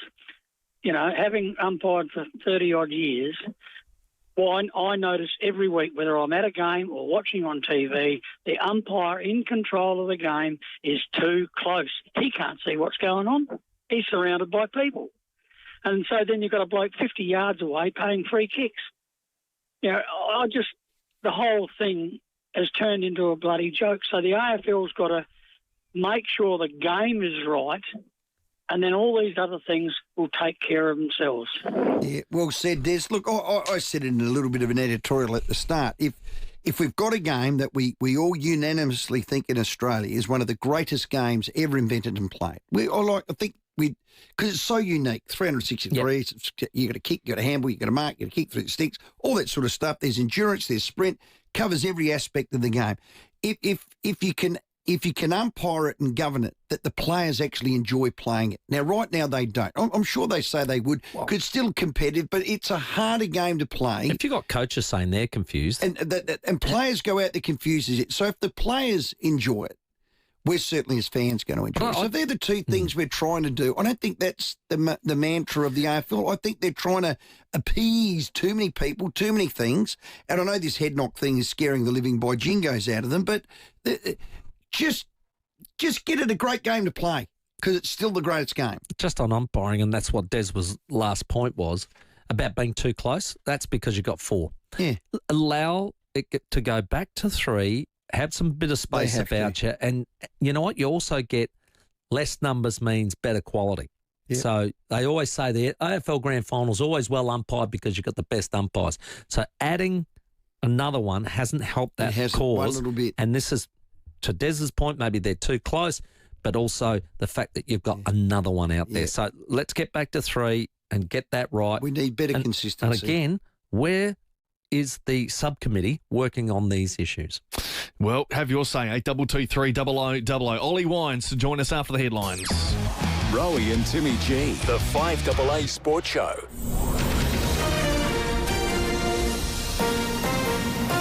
This is 5AA News, always Adelaide. Good evening, Mel Usher with the 5:30 News headlines. Parents are scrambling to make alternative arrangements after 2 early learning centres run by Edge in the northern suburbs have closed temporarily. More state election fallout with more uncounted votes discovered. Police have arrested a man after a domestic assault at Kenton Valley this morning. And the brother and teammate of struggling Carlton footballer Elijah Hollins has thanked the football community for their support. Now checking 5AA traffic. Need a break? Win a Grampians getaway worth over $3,000. Enter now at visitgrampians.com.au. Afternoon at Dry Creek, a breakdown on the north-south motorway near the Wingfield interchange. Manningham, Carvey truck, North-East Road at Taunton Road, monster delays outbound through there. And Port Adelaide, a 2-car crash, Commercial Road at Clare Street, just near Hungry Jack's. Camera, Warmaroo Drive, North Adelaide. Melanie Bracewell and Tim McDonald are back to crack you up as they break down the week that was. The cheap seat starts tonight after MasterChef on 10. Adelaide's most accurate traffic on 5AA. The 5AA forecast down to 18 tonight, partly cloudy tomorrow, 26. Right now it's 27 degrees. We'll have more news at 6 on 5AA, always Adelaide. Can you imagine a world, Will, where I said to you, hey, mate, are you doing anything on Saturday? David Penberthy and Will Goodings. Because I was thinking maybe what we could do, how about we meet up at a playground and we take our shirts off and film each other doing exercises? 5AA Breakfast. If you did that, you and I would have a very different relationship going forward. Adelaide's leading breakfast show. What is going on with these blokes? Go and do it at a place that's an actual exercise area, not a kid's playground. Weekdays from 6 a.m. on 5AA, always Adelaide. We thought the will was pretty straightforward. Mum had left a nice fair amount to everyone. Everything seemed okay and we all left happy. Till our older brother decided he deserved more than the rest of us. This isn't fair, and it isn't what Mum wanted. She'd be horrified. Sometimes estates can do weird things to families. That's why at Webster's Lawyers we're on your side. And to prove it, our first personal consultation is free. In estate law, we're working with you and for you. websterslawyers.com.au. You can rent a little, you can rent a lot. Whatever you're doing, wherever you're going, you can rely on Red Spot to get you there. We're the all-Aussie family-owned car rental company in airport terminals and cities across Australia, with a new fleet and plenty of hybrid options too. Experience the exceptional service that earned us Product Review's 2026 Car Hire Service of the Year. Book direct and save now at redspot.com.au today, or call 1300 66 8810. Red Spot. We can come the day you call us. We're 1-800-GOT-JUNK. We make junk disappear. All you have to do is point. I've been meaning to ask you something. Okay, ask away. Sometimes when we're talking, I hear a little sparkling sound. Is it when one of us says, all you have to do is point? There it is. Did you hear that? That's the sound of magic happening. Magic? Like we can come the day you call us? Wow. Call 1-800-GOT-JUNK or visit 1-800-GOT-JUNK.com.au. Hi, it's Eddie May here from NRG Solar. When it comes to power bills, NRG Solar understands that South Australian businesses are feeling the pinch too. The Cheaper Home Battery program isn't just for homeowners. Eligible businesses can access those savings as well. NRG Solar takes a consultative approach with commercial customers, starting with how your business uses power, then designing a solar and battery solution that makes financial sense. Talk to NRG Solar and see what a solar and battery solution can do for your business. Visit nrgsolar.com.au. Most jobs expect you to fit around them. Your hours, your plans, your life. But what if it worked the other way around? At Happy Haven Osh, you can do meaningful work with children in hours that actually fit your life. Whether you're studying, returning to work, or simply looking for something more rewarding, this is a place where you belong and where what you do really matters. Discover flexible, meaningful careers at SA-owned and operated Happy Haven Osh. Visit happyhaven.sa.edu.au/careers. Toolkit Depot's Price Beat Promise means you get low prices on your favourite tool brands. Rowey and Timmy G, the 5AA Sports Show. Yeah, happy it's done, and yeah, appreciate the club's work and our legal team's work as well. They've been pretty good in the work they've done for me, and yeah, just really grateful that it's kind of done with and can focus on winning games of footy now. Yeah, it's been a bit disappointing and frustrating, but I guess that's what unfolded, and yeah, that's what we have to do to sort of get it done. And yeah, like I said, I'm just focused on winning games of footy and playing with my teammates, and yeah, looking forward to this weekend. Thank goodness it's all over. 25 minutes to 6. That was the voice of Zack Butters, all thanks to Channel 7. And right now, all thanks to Port Adelaide, we speak to our next guest, and very soon we have locker room tickets to give away, so stay tuned. Yeah, Port Adelaide went down a 3-point thriller at Marvel against the Hawks. Our very own Brownlow medalist, Ollie Wines, was right in the thick of it. G'day, Ollie. Afternoon, guys. How are we going? Hey, Ollie, be disappointed, but don't feel sorry for yourself. Love that from Josh Carr afterwards. How did you guys take it immediately? Yeah, probably a good way to sum up the game, I think. I think, first of all, we're not happy with the way we're starting at the moment, but to show that resilience in that first quarter and to really fight back in the second and sort of take control of the game and, give us the real opportunity to win it in the last is really pleasing. Obviously, we didn't win the game, which we want to win those games, but I think we've got to take those learnings as a group at the moment. Yeah, we lost, and it seemed like that centre square was hurting us. We lost 7-3 in centre clearance, which then gets, the one-on-one situation inside 50 and, puts the pressure on. But to resurrect that in the second term and take it away from them, we won 5-1 in the second term in centre clearance, but slowed it down and controlled it by kick mark, and then entered in. I thought it was an incredible turnaround the second term from what we saw in the first. For sure, and I think the biggest thing about those centre square losses that we, suffered in that first quarter was they 3 of them went to goal. I think 3 or 4 of them went to goal. So when they're directly going to score, it's really, hard for the team to defend that because it's so quick and usually the numbers are even. But, we're able to make some adjustments and really go back to the basics of football, sort of trying to beat your man and trying to win on one-on-one and we're able to, wrestle that momentum back in that centre square area in that second quarter.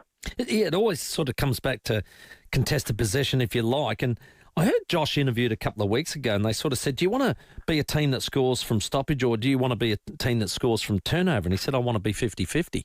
It was a good statement because you have to be able to do both. Oh, certainly. And I think in the modern day game, a lot of that contested possession originates from stoppage, and as the games progress, there's a lot less stoppages. So you've got to find opportunities to still win the football away from those ball ups and throw-ins. So I think having that balance between, winning that contested ball and going to score and being a really good transition team, which we've showed in these early rounds that we can turn the ball over and go at other teams. So it is certainly a balancing act. I think, obviously this new style of football is new for everyone and we're all adjusting to how to play it. Well, I reckon the system and the method, it seems to be gelling. And it looks like we're able to not only enter inside 50 with more purpose, but we're also defending turnover better. Are you guys feeling like it's gelling? Yeah, certainly. And look, I think we've got a lot of room for improvement still. I'm saying we're no complete product at first, but that has been a pleasing sign of our numbers. Defensively, we've been really solid in stopping teams from transitioning on us. I think we're first or second best in the league at the moment for stopping teams from going from our inside 50 back into theirs. So defensively, we're really solid. And I think that's probably the foundation you want to build a team on. I think we all, love offence and everyone can run downhill, but it's being able to defend and stop the opposition that I think if you can add that string to your bow, you can really build off that. I thought also a feather in the cap and a positive moment that you can take. The last play, there was a minute and a bit on the clock. To be able to work it the way we did, from wing across half-back, over the other side and into Mitch, it looked really well played clinically and the poise to do that. I thought it's the sort of thing you practice for and it comes off.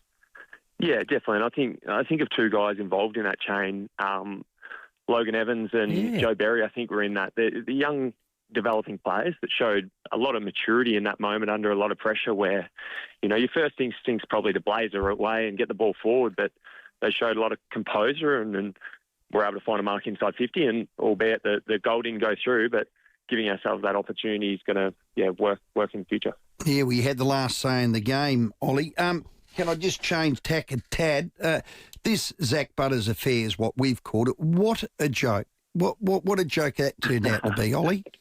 Yeah, no, it certainly has been, and I think it's awoken, the AFL to perhaps look into the tribunal process and deliberating these matters. So, from my perspective, I think it's too aligned with the legal system, and I understand, that's the way that is, seen as best to settle these disputes. But I think, in modern day football, there can be a better way. So hopefully this sort of expedites the conversation the AFL has to look into how we can, improve this process. Yeah, well, let's fix it. There's no doubt about that. It might be a turning point.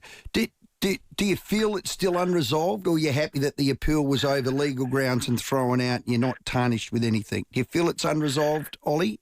That's an interesting question. Yeah, look, it's probably bittersweet, to be honest.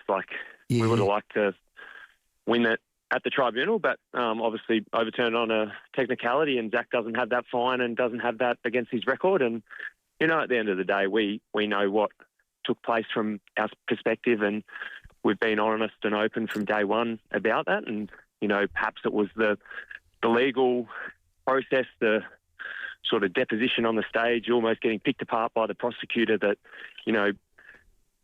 turned us over and turned the jury that way. But ultimately, the support the club showed us, him and I, in that process was tremendous, and we're really proud to be at this club.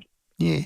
Did the AFL apologise to you? I know they did to Zack and the players, but you as a key witness was discredited, and that must have hurt, Ollie. Yeah, I think part of this discrediting of me was perhaps I didn't hear it. It probably wasn't questioning my integrity or saying I lied, which I guess is what they were saying in the case of Zack at the actual tribunal. But look, it was more about him, and we supported him in any way. And, seeing him 10, 15 minutes after the actual tribunal verdict, it was quite stressful for him. And to have his integrity questioned like that, we had to wrap their arms around. He moved on pretty quick and had a bit of a blinder Saturday. So I think we've all moved on now. Well, the both of you, Ollie, it's a credit to you, and your integrity should never be questioned. We know you well enough, and certainly how Zack goes about his work. Have you or Zack spoken to the umpire since? No, we haven't. No. We've sort of let the club and the AFL handle everything to do with it. But, we understand the role of umpires and how important they are, not just for our game at the AFL level, but grassroots level. And I don't think Zack would ever say anything, use any profanity or use any malice towards an umpire. And hopefully we can all move on and get back to playing footy. Well done. To you, your club, to Zack, your CEO especially, how you've handled it, it's a bloody credit to you. And let's hope that, as Timmy always looks at the outcome, but what have we learnt from this? What's the outcome? Well, let's hope the process changes. Hey, the club had a whole of staff Anzac presentation. You honour this day, and I love it about your club.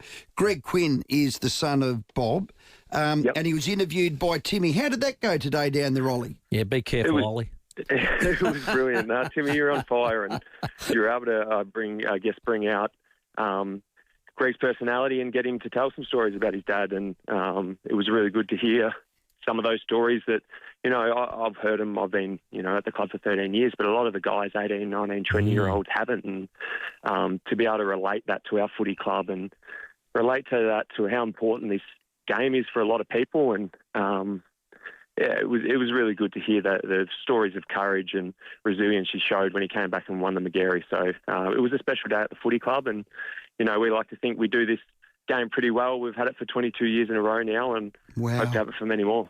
Well done. Ollie, you've done a great job. We know you'll lead from the front once again when we take on Geelong Saturday night. It'll be live and free on 5AA. 5:40 we'll be doing the broadcast. Game begins at 6:05. Ollie, all the best. Thanks, guys. Cheers. That's Ollie Wines, our Brownlow medalist. It's good to say that. It's nice to say that. I like that. Very. And it's always been a mature lad, but just you can hear in his voice now just how mature he is and how he can handle those things. And that showed in that moment with him and Zack, the disappointment on their face as they were just immediately. They were just going, well, we're just disputing the replay immediately. But anyway, you can put your head on the pillow and know what you said and be proud of yourself. Class, and I mean that how all parties handled that because it can go one of two ways. Yeah. It's fight or flight. What you chose to do was class. Well didn't played. Attack the player, which is the umpire. Correct. I would have. Oh my God, no, they went the process. They did, and let's hope good comes from that. Ollie Wines, our guest, 5:45. 'Cause I'm Timmy G. It's time to get to the 5AA locker room. If you want to get to Port and the Cats at the Adelaide Oval on Saturday night, it's Anzac Day. 82230055. Play the nearest the pin competition. We'll take your calls straight after this break. But let's check your roads. If you need a break, win a Grampians getaway worth over $3,000. Enter now and visit grampians.com.au. At Dry Creek, a breakdown on the north-south motorway near the Wingfield interchange to look out for. But have a quick look at the map. No great delay, so that's a good thing. Manningham, Carvey, Truck, North-East Road at Taunton Road. Big delays there, however. And another breakdown at Crayfus West, the freeway up track near the Crayfus exit. Camera, Tusmore Avenue, Leabrook. CommBank, trusted by over 1 million Aussie businesses. They're here to help back your goals and ready to lend a hand. Search CommBank Business. Adelaide's most accurate traffic on 5AA. Rowey and Timmy G. The 5AA Sports Show. 5AA's Tech Talk with your host, Adelaide tech guy Richard Pascoe. Thanks to Harvey Norman Computers.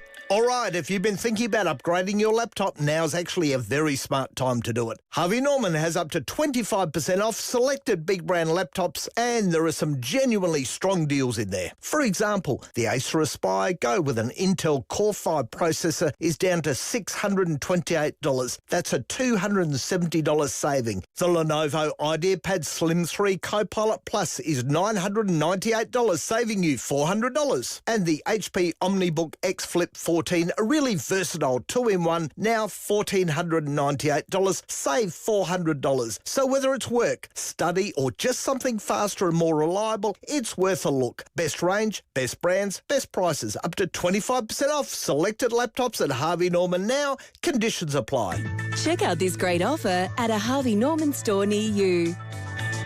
Stop buying those 2-in-1 spray-on products from the hardware shop. Real lawn enthusiasts treat their lawn with a multi-step program, not whatever's on the shelf. Lawn Hub's Amateur Pack is pro-grade lawn care in home-friendly sizes. 5 products with an easy-to-follow application calendar, specifically designed to push your lawn through autumn, survive winter, and come into spring looking amazing. Take your lawn from zero to hero with 1 pack delivered to your door. Plus, order this month and you're in the draw to win a $3,000 BP fuel voucher. Lawnhub.com.au. I grow mine with Lawn Hub. In the hushed silence of the stadium, you feel it. This round is more than a game of footy. Come together for the 2026 AFL Anzac Appeal Round to proudly support Australia's veterans. See Port Adelaide take on the Geelong Cats at Adelaide Oval on Saturday night, April 25th at 6:05 to honour the courage and sacrifice of our veterans and their families. Get in on it. Get your tickets from Ticket Tech. Breaking news. Chai latte and a chocolate donut is good for you. Maybe not when it comes to calories, but it is good for the soul. Cafe Hoppability in Fullerton is operated by Holistic Care SA and provides meaningful and rewarding jobs for keen workers who live with disability. And because you're doing a generous deed, you can grab a second donut guilt-free. Next lunch break, do something that's good for you and others. Cafe Hoppability Fullerton. just up from the roundabout. Hi there, Brett Ibbott here for Mawson Lakes Mazda. They're kicking off the year with a big one. All 2025 plate Mazdas are priced to clear. Plus, a massive range of low-kilometre demos that must be cleared as well. Take a look at their extensive range of models and colours. No gimmicks, no fuss. Just the best price and the best customer support for you and your shiny new Mazda. The 2025 plate clearance. On now at Mawson Lakes Mazda. Salisbury Highway, a short drive from the city.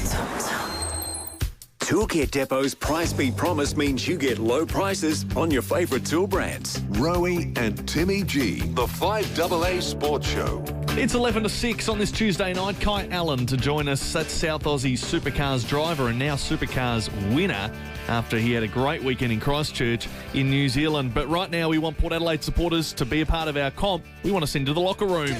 Timmy G. Yep. Mark at Henley Beach. Who's Timmy? All right, mate. These are for 2 tickets to the 5AA locker room, Port Geelong on Saturday. What we need, Mark, is a guest that doesn't go over. It's nearest the pin. Can't go over. All right, here we go, Mark. Ken Hinkley, as coach of Port Adelaide, coached 21 games against Geelong. How many of those 21 did he win? 8. Thank you, Mark. Let's go to Donna. Hi, Donna. Hi. How many did he win? 13. Thank you, Donna. Let's go to Mark. Another Mark. This is Onkaparinga Hills. Onka. Timmy, how are you, mate? Good, mate. How many you reckon? I'm going to have a stab and say 5. 5. Thank you, Mark. Let's go to Steve. G'day, Steve. Yeah, g'day there. I reckon if I go 14. 14. Thank you, Steve. Let's go to Matthew, McLaren Flat. G'day, Matt. So I'm 12. 12. Okay, thank you very much. Now, for nearest the pin without going over, our winner is Mark. But it's the Mark from Onkaparinga Hills. And you said 5, Mark. He won. I did. He won 6. Wow. So you did it without going over. Congratulations. You get 2 tickets to the 5AA locker room. You get a pre-game dinner box. You get halftime village. You get a 5-hour beverage package. It's going to be awesome, mate. Have you been before? I've been a couple of times before, mate, and it is awesome. And I'm going to hopefully take my old man. He'll be 82 on Sunday. Oh, beautiful. And I'm going to take him. He's been a bit down and dumps crook. So hopefully he can spark up, and I'm going to grab him and drag him along Saturday night. Beautiful. Good work, Mark. And have a great time with your dad. Well done, mate. And congratulations on that. Thanks Port very Geelong. much, boys. Good man. You want tickets, go to portadelaidefc.com. So can you believe that? So Ken Hinkley's win-loss record against the Cats, it was the worst overall win rate against any club. He had a 28% win rate against the Cats. Wouldn't have been good against the Crows, I reckon. The 3 clubs he didn't have a winning record against were the Cats. Next was Adelaide, and then it was Brisbane. Yeah, Every other team was over 50%. Probably over that time, you'd say Geelong 13 seasons. Up and about. They were all the way through. Brizzy certainly in the last 6. Yep. Pretty good. Adelaide. It's an interesting one. That's an interesting one because many a time you guys, you were rebuilding 20, 21. Bottom in 2000. 22. Yeah. And a lot of those were either 1-1, which you probably need to fill your boots up at that stage because it changes, as we know. It's ebbed and flowed all along. And I think, what are you, 2 in front now? I think so. Yeah. Yeah, so all done. That's the round 8's that's the next one. The next one. I like this one from Jeff, the text. Keep them coming in, and the calls, 8223 0000 for unique pies. Did Butters say he holds nothing against the umpire personally, ? Well, what about professionally? Now, they're 2 different questions. Oh, yeah. Oh, look. They are 2 different questions. I think the whole thing was brought about by the process. System and the process. Yeah. Hey, how's another one? News coming through. AFL's eyeing off a 24-game season when Tassie come in, which makes sense. And they're also eyeing off matches overseas, international matches like in India and in America. So either or and both. Wow. You know, the challenge is overseas, and having lived this when we went to Shanghai, it's finding an oval big enough. Yes. That's the biggest challenge. So Kevin Sheedy's spoken about this in this article, which is exclusive from John Ralph and Glenn McFarlane, and basically goes into, well, cricket's going to be in LA for the Olympics in 28. That's going to break down a few barriers for the AFL if there's ovals that exist and they can take exhibition AFL games over to California and et cetera. There's also an American cricket competition. Steve Smith and heaps of other players are involved at the moment. I'd like to know that those ovals exist. Of the boundaries at those games. Yeah, sure. they'd be little ones. I They'd bet be you they're little little ones. I bet you they are. Yeah, and that's the thing is finding an oval. Australia is very unique with the size of its ovals and how far you have to hit the ball. And you saw it in that World Cup when New Zealand were dominating in New Zealand because it was Australasia and we played here and New Zealand and New Zealand were dominating over there and they got the MCG, tried to play the same shots and got caught. Yeah. About 2 metres inside the boundary. That's right. Hey, that Shanghai deck ended up looking okay. Oh, unbelievable. So what was it, a running track or something? A driving range at one stage. It was a running track dressing originally. it up. It looked great. Well, they put a lot of work in it, let me tell you. Yeah, They did. so, but yeah, finding big enough surface was the issue. Yeah. And that, when you go to places like that, because they're built for either NFL or EPL or the like, so that they're just not big enough. So which of the two ventures, now we've done China, and now we're going to do India. They're the two biggest countries in the world population. Yeah. So which one's more likely to work? As in what were they learned from participation? Shanghai? Well, Shanghai ended up dying a death because of COVID. That was the only reason. I am convinced they'd still be going there. Yeah, because there was a want and a will from the AFL. More so from a commercial point of view, not from a participation but point that's of view. right. But that's right. And I can comment because I have been to both of them. India, no, I reckon you're throwing good money after bad there. From an AFL point of view? 100%. Andrew Dillon went, didn't he? Yes. Yep. I wonder whether they would like to see it. I don't think there'd be a country more disinterested in our game than India. Participating in it or just watching? Well, anything, full stop. When they have a passion, and their passion, and it is more than a passion, a religion in cricket, they haven't got time for anything else. They're not good at soccer. They don't like ball games. Hang on, that's a lie because they like cricket. That's a ball game. You know what I mean? I know what you mean. Well, they're not into soccer. They're not. I mean, they do like hockey. They're very good at hockey. Very good at hockey. But they would be the most disinterested country. I would have said that would cotton. I'd reckon you're better off going to England. Yeah, would you? Well, they're more like us. Yeah, but they're into rugby and they play those. 100%. Soccer. The pitches aren't probably the right size, but not sure. All right, have your say around that. Just before we do go to the news, Xander McGuire from 7 also added a little bit of fixture talk for next year and a bit of information around the grand final timing.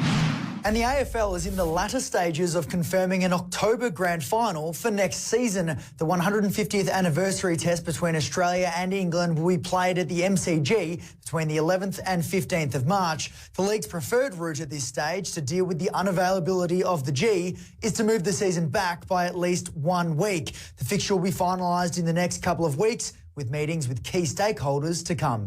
Do you know what? He's going to be a gun. He presents with a smile. Like Xander, he's very good. I'm just saying Xander McGuire. I mean, we'll talk about the grand final, but that's an easy one. It has to happen like that. But he's a very good operator. I think they also mentioned the possibility of an October grand final because of the 150-year Ashes test that's going to be played at the MCG. That's exactly why, just get rid of opening round and you can, no problems at all. There'll be no opening round. Get it back into September. Here there is no opening round. That's an easy fix. Isn't it? God, I could do that. Stroke of a pen. Let's do it now. Opening round, dead. Rubber stamp. Get me my quill pen. Let's get to the news. Kai Allen's going to join us next. Some more of your calls. The 5AA Sports Show, Rowey and Timmy G. Next time you buy seafood from the deli section of your supermarket, ask them if they know who caught it. Oh, wait, sorry, you can't, because they won't know. Unlike Kirkbride Seafood, they won't have the contact details of the person who caught it, what time it was caught, or where it was caught. I mean, you'd have to care a hell of a lot to go to those sorts of lengths. Lucky for you, Kirkbride Seafood do. Doothie Street, Unley. kirkbrideseafood.com.au. Picture this, a long lunch that rolls into the afternoon. Time with your people, nowhere else to be. The air feels fresher, the pace just a little slower. A Grampians getaway is closer and more affordable than you might think. But sometimes it's not about finding a good deal. It's about winning one. Win a Grampians getaway worth over $3,000 with your choice of 2 escapes. Enter now at visitgrampians.com.au. Feels like exactly what you need. Why risk it? Honestly, why would you? Paint splatter on your floors, your furniture, your belongings, wrong products, thin coatings, costly mistakes. Why risk it? At ACP, Adelaide Commercial Painters, we take the risk out of painting. Proudly South Australian, 3 generations strong, and we do it right the first time. So don't risk it. Call Adelaide Commercial and Residential Painters today and get it done properly. Bathroom Renovators Warehouse. Looking for a stunning new bathroom? Want the high-end look without spending a fortune? BRW can design and renovate your bathroom from start to finish at a budget that suits you. Visit our showroom today and see our beautiful new bathrooms on display. BRW, beautiful bathrooms at warehouse prices. 16 Research Road, Paraka. We are BRW Bathroom Renovators Warehouse. A year of roadside assistance is now included with eligible NRMA car insurance policies in South Australia, whether you're a new customer or an existing customer renewing your policy, because that's what a help company would do. Renew your eligible policy or get a quote today at nrma.com.au/SA roadside. SA risk addresses only. Excludes CTP and classic car insurance. Offer may be withdrawn at any time. Always read the PDS. PDS and T&Ds available from NRMA Insurance. 12 months of everyday care roadside assistance provided by National Roads and Motorists Association Limited. Trading as NRMA. Separate and independent from NRMA Insurance. Local news and information first. This is 5AA News. Always Adelaide. Down to 18 tonight, partly cloudy tomorrow, 26. With the 6 o'clock news, I'm Mel Usher. Parents have been left scrambling to find alternative care after 2 more Edge early learning centres in the northern suburbs were suddenly shut down by the Education Standards Board. 7 incidents of children being left unsupervised have forced Edge early learning in Manopara West to close for 3 months, while the centre at Gawler East has been ordered to shut for 2 weeks over concerns about food allergy management. Other Edge centres at Elizabeth Park and Strathalbyn were also recently hit with emergency action notices and closed for 2 weeks. Police are continuing to investigate a crash at Mawson Lakes where a car ploughed into a fast food restaurant. The driver, who was taken to hospital for a medical assessment, has now been charged with acts to endanger life and property damage. He was refused bail and is expected to front court tomorrow. Anyone who witnessed the crash on Mawson Lakes Boulevard or spoke to the driver beforehand is asked to contact police. The opposition says it's willing to negotiate with the federal government to rein in the cost of the NDIS. The disability scheme costs more than $50 billion a year, and that amount is set to grow. The states are being asked to fund services for kids with mild autism or low-level developmental issues. Liberal leader Angus Taylor says there needs to be a bipartisan approach to the issue. We will work with the government for any changes necessary to make it sustainable, to make the NDIS sustainable. We await and see what the government is proposing. Cash usage is on the rise in Australia. The use of notes and coins increased to 15% in 2025 compared to 13% in 2022. It also rose by the total value of transactions. Reserve Bank figures also show a fall in the number of people who never use cash and that 3/4 of us carry a median amount of $65. Well, a changing of the guard at Apple. Reid Butler says the CEO is stepping aside later this year. Well, Apple is the world's 3rd most valuable company, valued at more than $4 trillion, and 65-year-old Tim Cook has been steering the ship for the past close to 15 years after he took over from Steve Jobs in 2011. Cook oversaw successful product launches like the Apple Watch and also AirPods. Now, as Apple deals with the next big challenge, artificial intelligence, Cook's leaving the CEO role. Apple, though, keeping things in the family. Current Senior Vice President of Hardware Engineering, 50-year-old John Turnus, will replace him. Now turning to 5AA sport, round 7 in the AFL is Anzac Appeal Round. Port Adelaide unveiled their Guernsey today, honouring 125 years of the Royal Australian Navy as they prepare to host Geelong on Saturday. CEO Matthew Richardson says it's a very important date on the calendar. The Anzac Round is always our number one fixture request with the AFL every year for the deep connection that the club has to military service, with over 160 of our past players having served. Sydney is preparing for the Western Bulldogs to be at their best this week despite their mounting injury crisis.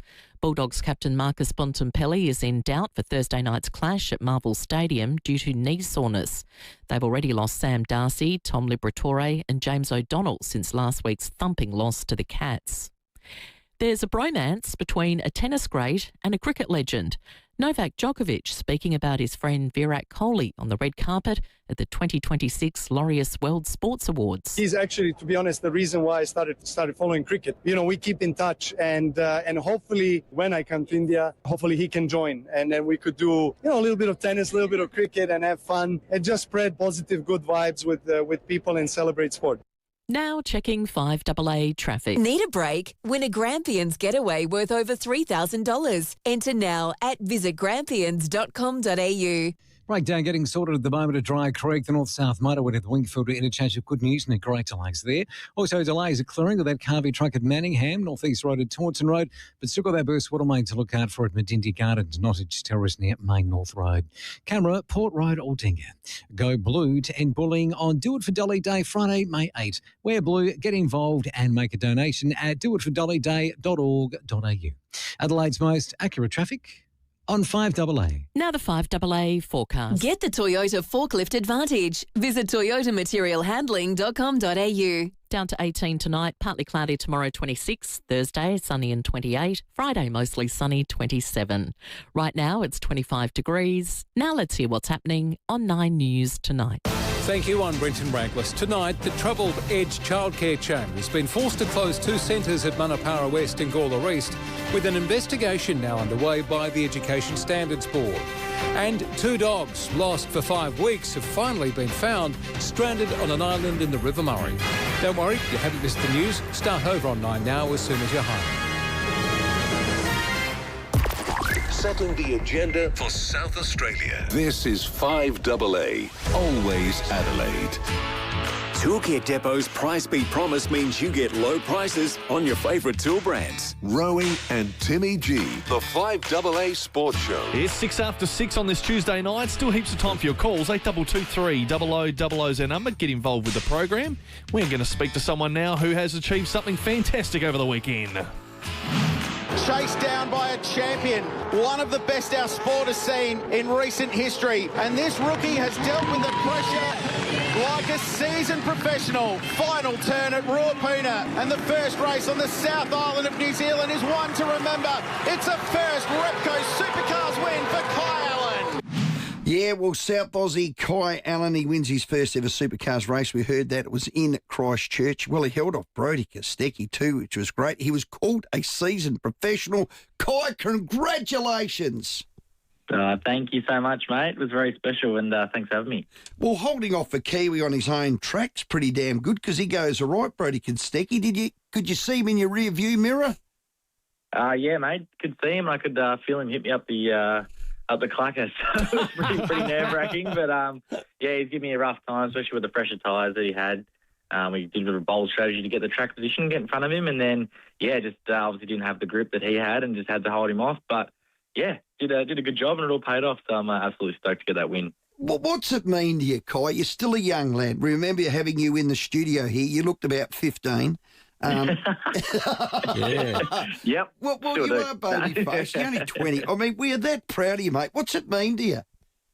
Yeah, thank you, mate. Obviously, yeah, very, very, very special and something that I've been working towards for such a long time, you know, since I was, 4 years old, and since I can remember, I've always watched Supercars and watched my heroes win these races, and, yeah, for me to sort of do that and achieve that goal, and, yeah, being only my rookie season last year, it's my second year into the sport, and to see how high of a level it is at the moment and how competitive it is to get a win this early on with the experience is definitely a very, very cool achievement, and something that, you know, not only myself but my family and everyone who supported me along the way we really sort of appreciate the hard work that's been put into it, and then to get that result just made us super proud of all the hard work. Kai, you made the BP Adelaide Grand Final last season. How big a boost was that to your confidence levels? Yeah, it was massive. Obviously, being in my home state as well, in Adelaide, it was very, very cool to see all the fans and just the atmosphere that was around that grand final. And I think, being in my rookie season, people don't even think I'm going to get into the grand final. And, to get in by 3 points at Bathurst with a car that was absolutely smashed, to bring it across the line and get in. And then I just chipped away in that new final series that we had and did really well at Gold Coast and Sandown. And then, to be a part of the top 4 in the championship and be fighting for the championship. And for me, my biggest thing was not look out of place. And, to get pretty much top 5 every race was very special. And like you said, just boosted my confidence coming into this season. So, can't thank my team enough at Penrite Racing for giving me all the tools I need to, go out there and go hard and get the results. And, we'll just keep working away because that winning feeling is very sweet and, want it a bit more. Yeah, absolutely. Well, it's your first 1-2 finish for the team. What came together for yourself and the team? Coming to a new track in Christchurch, obviously first ever time Supercars have been there, and it just goes to show that I think, mainly myself and Maddie, we put a lot of work into the preparation before the event. I went over there 4 weeks ago and did some laps in just a little Toyota 86 to learn the track, and then come back and really developed the racing simulator we got at the workshop in Bayside to basically make sure that it's as close as we can. And I just did a bunch of laps on that. I lost track of the amount of hours I spent on there doing lap after lap. And then, once we got to the real thing, it felt pretty much second nature. And the boys worked very, very hard to make sure our car was fast. And, I think just with that unknown and no knowledge from the other teams, we really excelled and put our best foot forward. And we also just really learned a lot along the weekend as well. So we'll take those learnings and that structure into the next events, and hopefully we can have some results like those. We hear you work very hard on the simulator and all of that. You're hard-working and keep that up, Kai. Are the cars differently set up to last year? What's the changes there, if any, Kai? They're pretty much, we change them between every round because the tracks are different, the surfaces are different, and the way the car reacts to the corners and also the curbs. But I think, just with a fresh mindset coming to a new track, we really learnt a lot and just worked out what the car needed to go faster on that particular track. It's not as easy as bolting that setup in the next round of Tassie and going the same because it's a different style of track and surface. So we'll definitely take our learnings from it and work out how we can make sure our Tassie car is fast. But I'm sure that we'll keep progressing as a team, keep moving forward, get around each other, and hopefully we can have two fast Mustangs again at Tassie. Have you worked out your style in the supercars yet? Do you like more turns? Do you like tracks with big straights? Do you like, fang the gizzards out of it around corners? Have you got a style, Kai? Yeah, definitely. I feel like a street circuit suits my style, being technical with car placement over curbs, getting the car to flow nicely through those technical corners where the car's moving around. And, I think the Adelaide track really suits my style. Royal Puna was the same in Christchurch. It had a lot of funky curbs that you could use to your advantage if you could get the car right. And I think it's, getting those angles right and the big braking zones is where I really excel. So I think, a track like Royal Puna really suits me where you can manipulate the car over the curbs and get it rotated through the corner and then have a different setup in it to do different things around the track. And then those corners you use, the bits on the track you can to make the car be better. So a lot more technical stuff that goes into it, but I feel like a street circuit really suits me, like a Gold Coast, Adelaide, those sort of tracks that are bumpy and got cool curbs and big concrete walls around there because that's when the commitment's there. And you buckle up the belts and pray for the best and then put it all out on the line. Yeah, well done. We've heard you got the coolions. Kostecki and Brock Feeney, they're 1-2. They're leading the Drivers' Championship. It's only early in the season. Have your team director and the Penrite Racing, have they said to you, hey, Kai, we get this right, we can win this? You mean, that would be your goal, wouldn't it? You do think that you can win it, don't you? Yeah, 100%. I'm fifth in the championship, and we've had some absolute shocker races just with bad luck already in the season. So, I was almost leading the race, one of the first races in Sydney, and had a tyre rod break and had to basically pull the car in, and then have had some absolute shockers along the way. So, as a team, we're building to be be really good, and our goal is to be right for the finals. You know, it's a lot different in this championship. You can, as long as you're in that top 10 by the time Bathurst is finished, you've got a definite chance at the championship like we saw last year. So for us, it's get to the top, at least the top 5, get in the top 3, get the team's championship up there. We're currently second right behind the Red Bull team, so we'll just keep chipping away, keep working hard, and hopefully by the time finals come, Maddie and I are right up front and ready for a fight for a championship. Supercars, they did back-to-back in New Zealand. That's the first time, I believe. So what's it like with the pressure of having to sort of back up consecutive weekends over there? Yeah, it was really cool. Obviously, it's our first time doing, like you mentioned, the double-header in New Zealand, and doing that first round in Taupo was really cool. Obviously, it was a bit unfortunate on Sunday. Got basically rained out and called off because of a cyclone. So the race I actually won was a Taupo race, but it was in Christchurch, which is quite funky. So we just moved that one to Christchurch, made it a 4-race weekend, which is really cool. And, it's just awesome. You know, you get to go over there. It's a beautiful country over in New Zealand. Get to explore now the North and the South Island. We only had a couple of days off with travel and that to get down to Christchurch and explore a little bit, but then she was straight into prepping for that, and we were out 6 a.m. New Zealand time on Monday morning, so no time had to explore, but still it was beautiful to see all the fans in New Zealand. They get right around our sport, and to have that massive amount of people there and have everyone cheering us on and to see the beautiful landscape in New Zealand is awesome, and to have 2 rounds, the Kiwi fans definitely deserve that. We have to worry about kangaroos at Bathurst. Was there any loose sheep around? Was there around the track? No.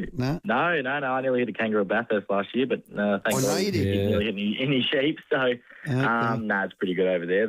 They keep those things away, and we'll have to make sure we look out for some kangaroos on our head back to Bathurst. And now, Kai, I believe you've got an ex-Ferrari Formula One engineer. Is it Riccardo Corte? Is that how you say it? Yep. Yeah. My boy Riccardo, he's loving it. He's come over end of last year and he's working with me this year. He's definitely an awesome character, fit right into our culture in Australia. To have his knowledge and his engineering brain come in and really take our team to the next level is really, really cool. And I think he's definitely come up with some funky ideas that people would probably put away 20 years ago with supercars and this new era. He's definitely thinking differently to a lot of people, which goes to show that's not the reason, but one of the reasons that our team's really excelling at the moment. So, we're learning each other, our personalities and everything. And when we go out there, we're definitely having a lot of fun and executing really well. So, I've worked with him and hopefully we can have some more good results. Is that how you knew the word Kulliuns? Big one. Yeah, there's a lot of words that he says, and I've got no idea what he's saying. Yeah, okay. Our latest one at the moment is chocolato, which is chocolate. I don't know why, but we've been saying that flat out. Good on you. It's pretty funny. Kai, but he's absolutely awesome. We're bloody proud of you, mate. You're on the board. That's what it is. You're on the board. Plenty of boards to get back on. Stay safe. Keep whizzing around there, mate. We can't wait to see you in Adelaide. Bloody awesome. Thanks, boys. Thanks for having me. Good man. Congratulations, Kai. That's South awesome. Aussie supercar from Mount Gambier. He's a South Australian, proud South Australian. I remember when we had him in here, he was great. No, but he was little whippet. You're right. Little whippet, but most of them are. They are small, aren't they? Very courageous Phoenix drivers. small. Oh, hang on. Kostecki's bigger than me. Yeah. Well, no, he's not. I remember he won a race, jumped on the roof and dented the gizzards out. Well, of it. there's no need for that. He did. He's a very good driver. He is, but he's a big. Is he or is he not a big boy? He's in a one-piece driving suit. Does he look fat? He's bigger than the normal driver. Yeah, he is. No, lovely bloke. Don't get me wrong. He might have eaten too many sheep as a kid. Yeah. No, he's. I reckon he eyeballed you last time you had a go. No, I did have a go. Yeah. So they got you on a diet? How'd he get in the seat and all that? Yeah, no, he wasn't happy with it. No, he wasn't, but that's okay. I'm a Kai man. Keep digging that hole. 18 up to 6. The 5AA Sports Show, Rowey and Timmy G. Who can fix the shower? Service today. Who can fix the power? Service today. With thousands of positive reviews, it's no wonder that Service Today is the most recognised and respected home service company rated by Australians. Our licensed technicians can help with all your plumbing, electrical, heating, cooling and home security needs. So when you need reliable home services, at Service Today, the answer will always be, yes, we can. Yes, we can, is what we say at Service Today. Google Service Today to book one of our experts. Your reno starts now. 2 homes will be one, and it could be you. It's the biggest giveaway in Australian television history. My Renault Rules starts tonight, 7:30 on 7.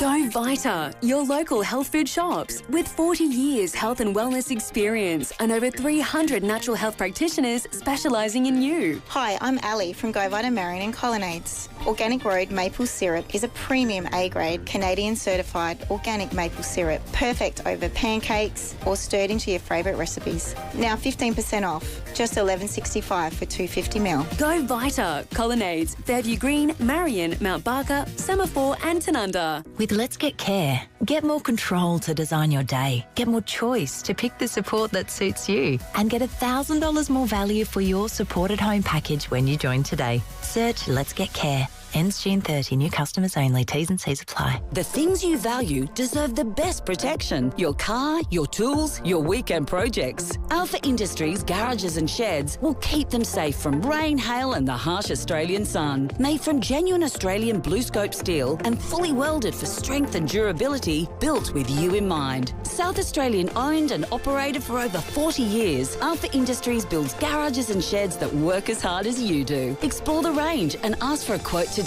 at alphaindustries.com.au. Go Harvey Norman. Buy now with no deposit 60 months interest free on a participating Latitude credit card and get a bonus gift card up to $1,000. Furniture, bedding, TVs, fridges, computers and more. Shop with no deposit 60 months interest free on a participating credit card from Latitude Financial Services and get a bonus $100 gift card for every $1,000 you spend. Monthly credit card fee currently $10.95 applies. New customers must be approved. Minimum finance $1,000. Equal monthly payment plan, T's and C's, charges and product exclusions. Don't miss this huge offer at Harvey Norman now.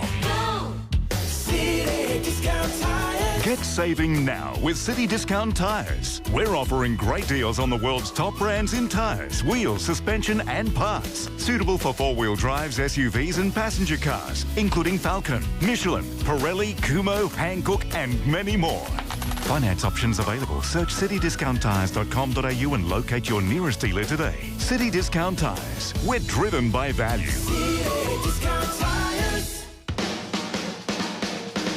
Toolkit Depot's Price Beat Promise means you get low prices on your favourite tool brands. Rowey and Timmy G, the 5AA Sports Show. 21 after 6 on this Tuesday evening. Very soon you'll hear from Eddie McGuire. It's almost time for one of our favourites as well. Very soon, 5AA's Best of SA will be back. It's on the calendar as it is each and every year, and it's one of our favourites.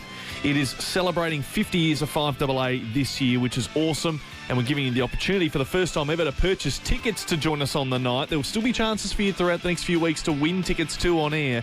But if you'd like to go and lock in your chance to get to Best of SA, book your tickets now at 5AA.com.au. Interesting watching Players last night, which is on Channel 9. Very good show. Jack Ginnivan spoke about mental health and what they could do with the league about it.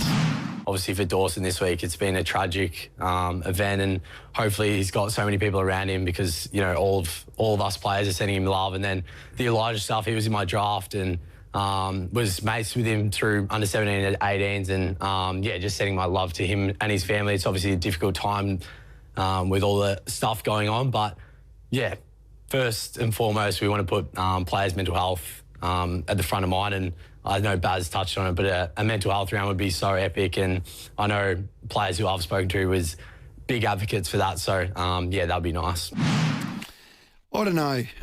Well said, by the way, Jack. Like, he has personal dealings, and we all do with anyone and everyone. There's not too many families that aren't touched in one degree or another with mental health. I know my family is, and it is. It's sad, but I think it's a personal thing, and it's dealt with within.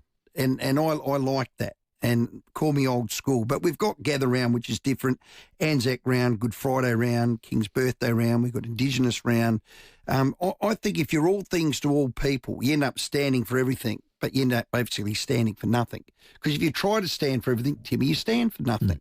Why can't we just have a round from one to whatever, and you just play the game, the great game that it is? We don't have to acknowledge every single week. Doesn't this stop. Person, that person, blue round, black round, green round, rainbow round, up the yin-yang round. I'm sick of them rounds. Certainly doesn't stop Jack and everybody else reaching out as they did to the both families and the like. There's no problems with that whatsoever. And I get awareness. And you feel that when that moment comes that, you know, people the footy community sort of reaches out. That's fantastic, and we should keep just checking in with everybody and making sure that we're all okay. Get that. But what I used to argue with this with Bix all the time. Yeah, but Rowey, look at the awareness. If we didn't have a Anzac Day round, Anzac Day wouldn't be as big as it is. Well, no, that's not quite right. Anzac Day is one of the most significant days of our calendar, lest we forget. It's actually in the Ode. So the fact that they put football with it, they hijacked it, and it was able to bring people along. Now, that is all well and good, but we never used to be able to play sport in the morning. You never used to be able to open your business in the morning. You never used to be able to open your business on Good Friday and Christmas Day. They don't play any games before 12, did they? No, that was the old rule. That's true. Because having played reserves back in the day, we were normally 11:35 start. You had to start at 12. It had to be 12:01. Yeah, well, there's some things that are sacred, and that day to me is sacred. And significant, and it is. But where do you sit on it all? With which bit? Well, you want mental health round? Do you want good? No, I think you have an Anzac Day game, but it's not We'll park that one. Anzac round. We're talking about mental health round. That's what they're mooting. So I think there's other ways of bringing awareness to it. I don't think you need a round. No. So Melbourne and Carlton are in talks for a mental health game next year. Is that enough? One game, just to at least do something. Again, it's a bit like the Good Friday appeal. This would be an appeal for and a raise funds for organisations which can help with mental health. If it was a fundraiser, maybe. That's what all these are generally about. If the opportunity is pure, and what I mean by pure, there's no commercial gain. It's a pure thought to absolutely raise awareness, and every player gives up their salary for that day towards the cause or whatever. The big freeze. Well, then that's fine. We have the big freeze, which is awesome. Yeah, and it was driven by Neil Danaher, of course, and that's a fundraiser. It's an amazing fundraiser. But that's not an awareness round. That's a fundraiser. That's a fundraiser. That's different. But in that, you get the awareness. Yes. That they're raising money to try and get enough money to cure that. So the other one that I wanted to point out sporting-wise, not Australian rules, is Glenn McGrath's third day of the Sydney Test. It's the pink test. I love that. And it's a great fundraiser. It's been an incredible fundraiser for them. So if it was a mental health and it went to Lifeline and the like, and they did a round where you bought tickets and virtual tickets, as they do in the Sydney Test. MND and the Sydney Test. Correct. I reckon just maybe that I'd be all for. Yep. All right. Well, there's a thought for you. 26 after 6, Eddie McGuire's going to join us next. Some big issues in football. Rowey and Timmy G, the 5AA Sports Show.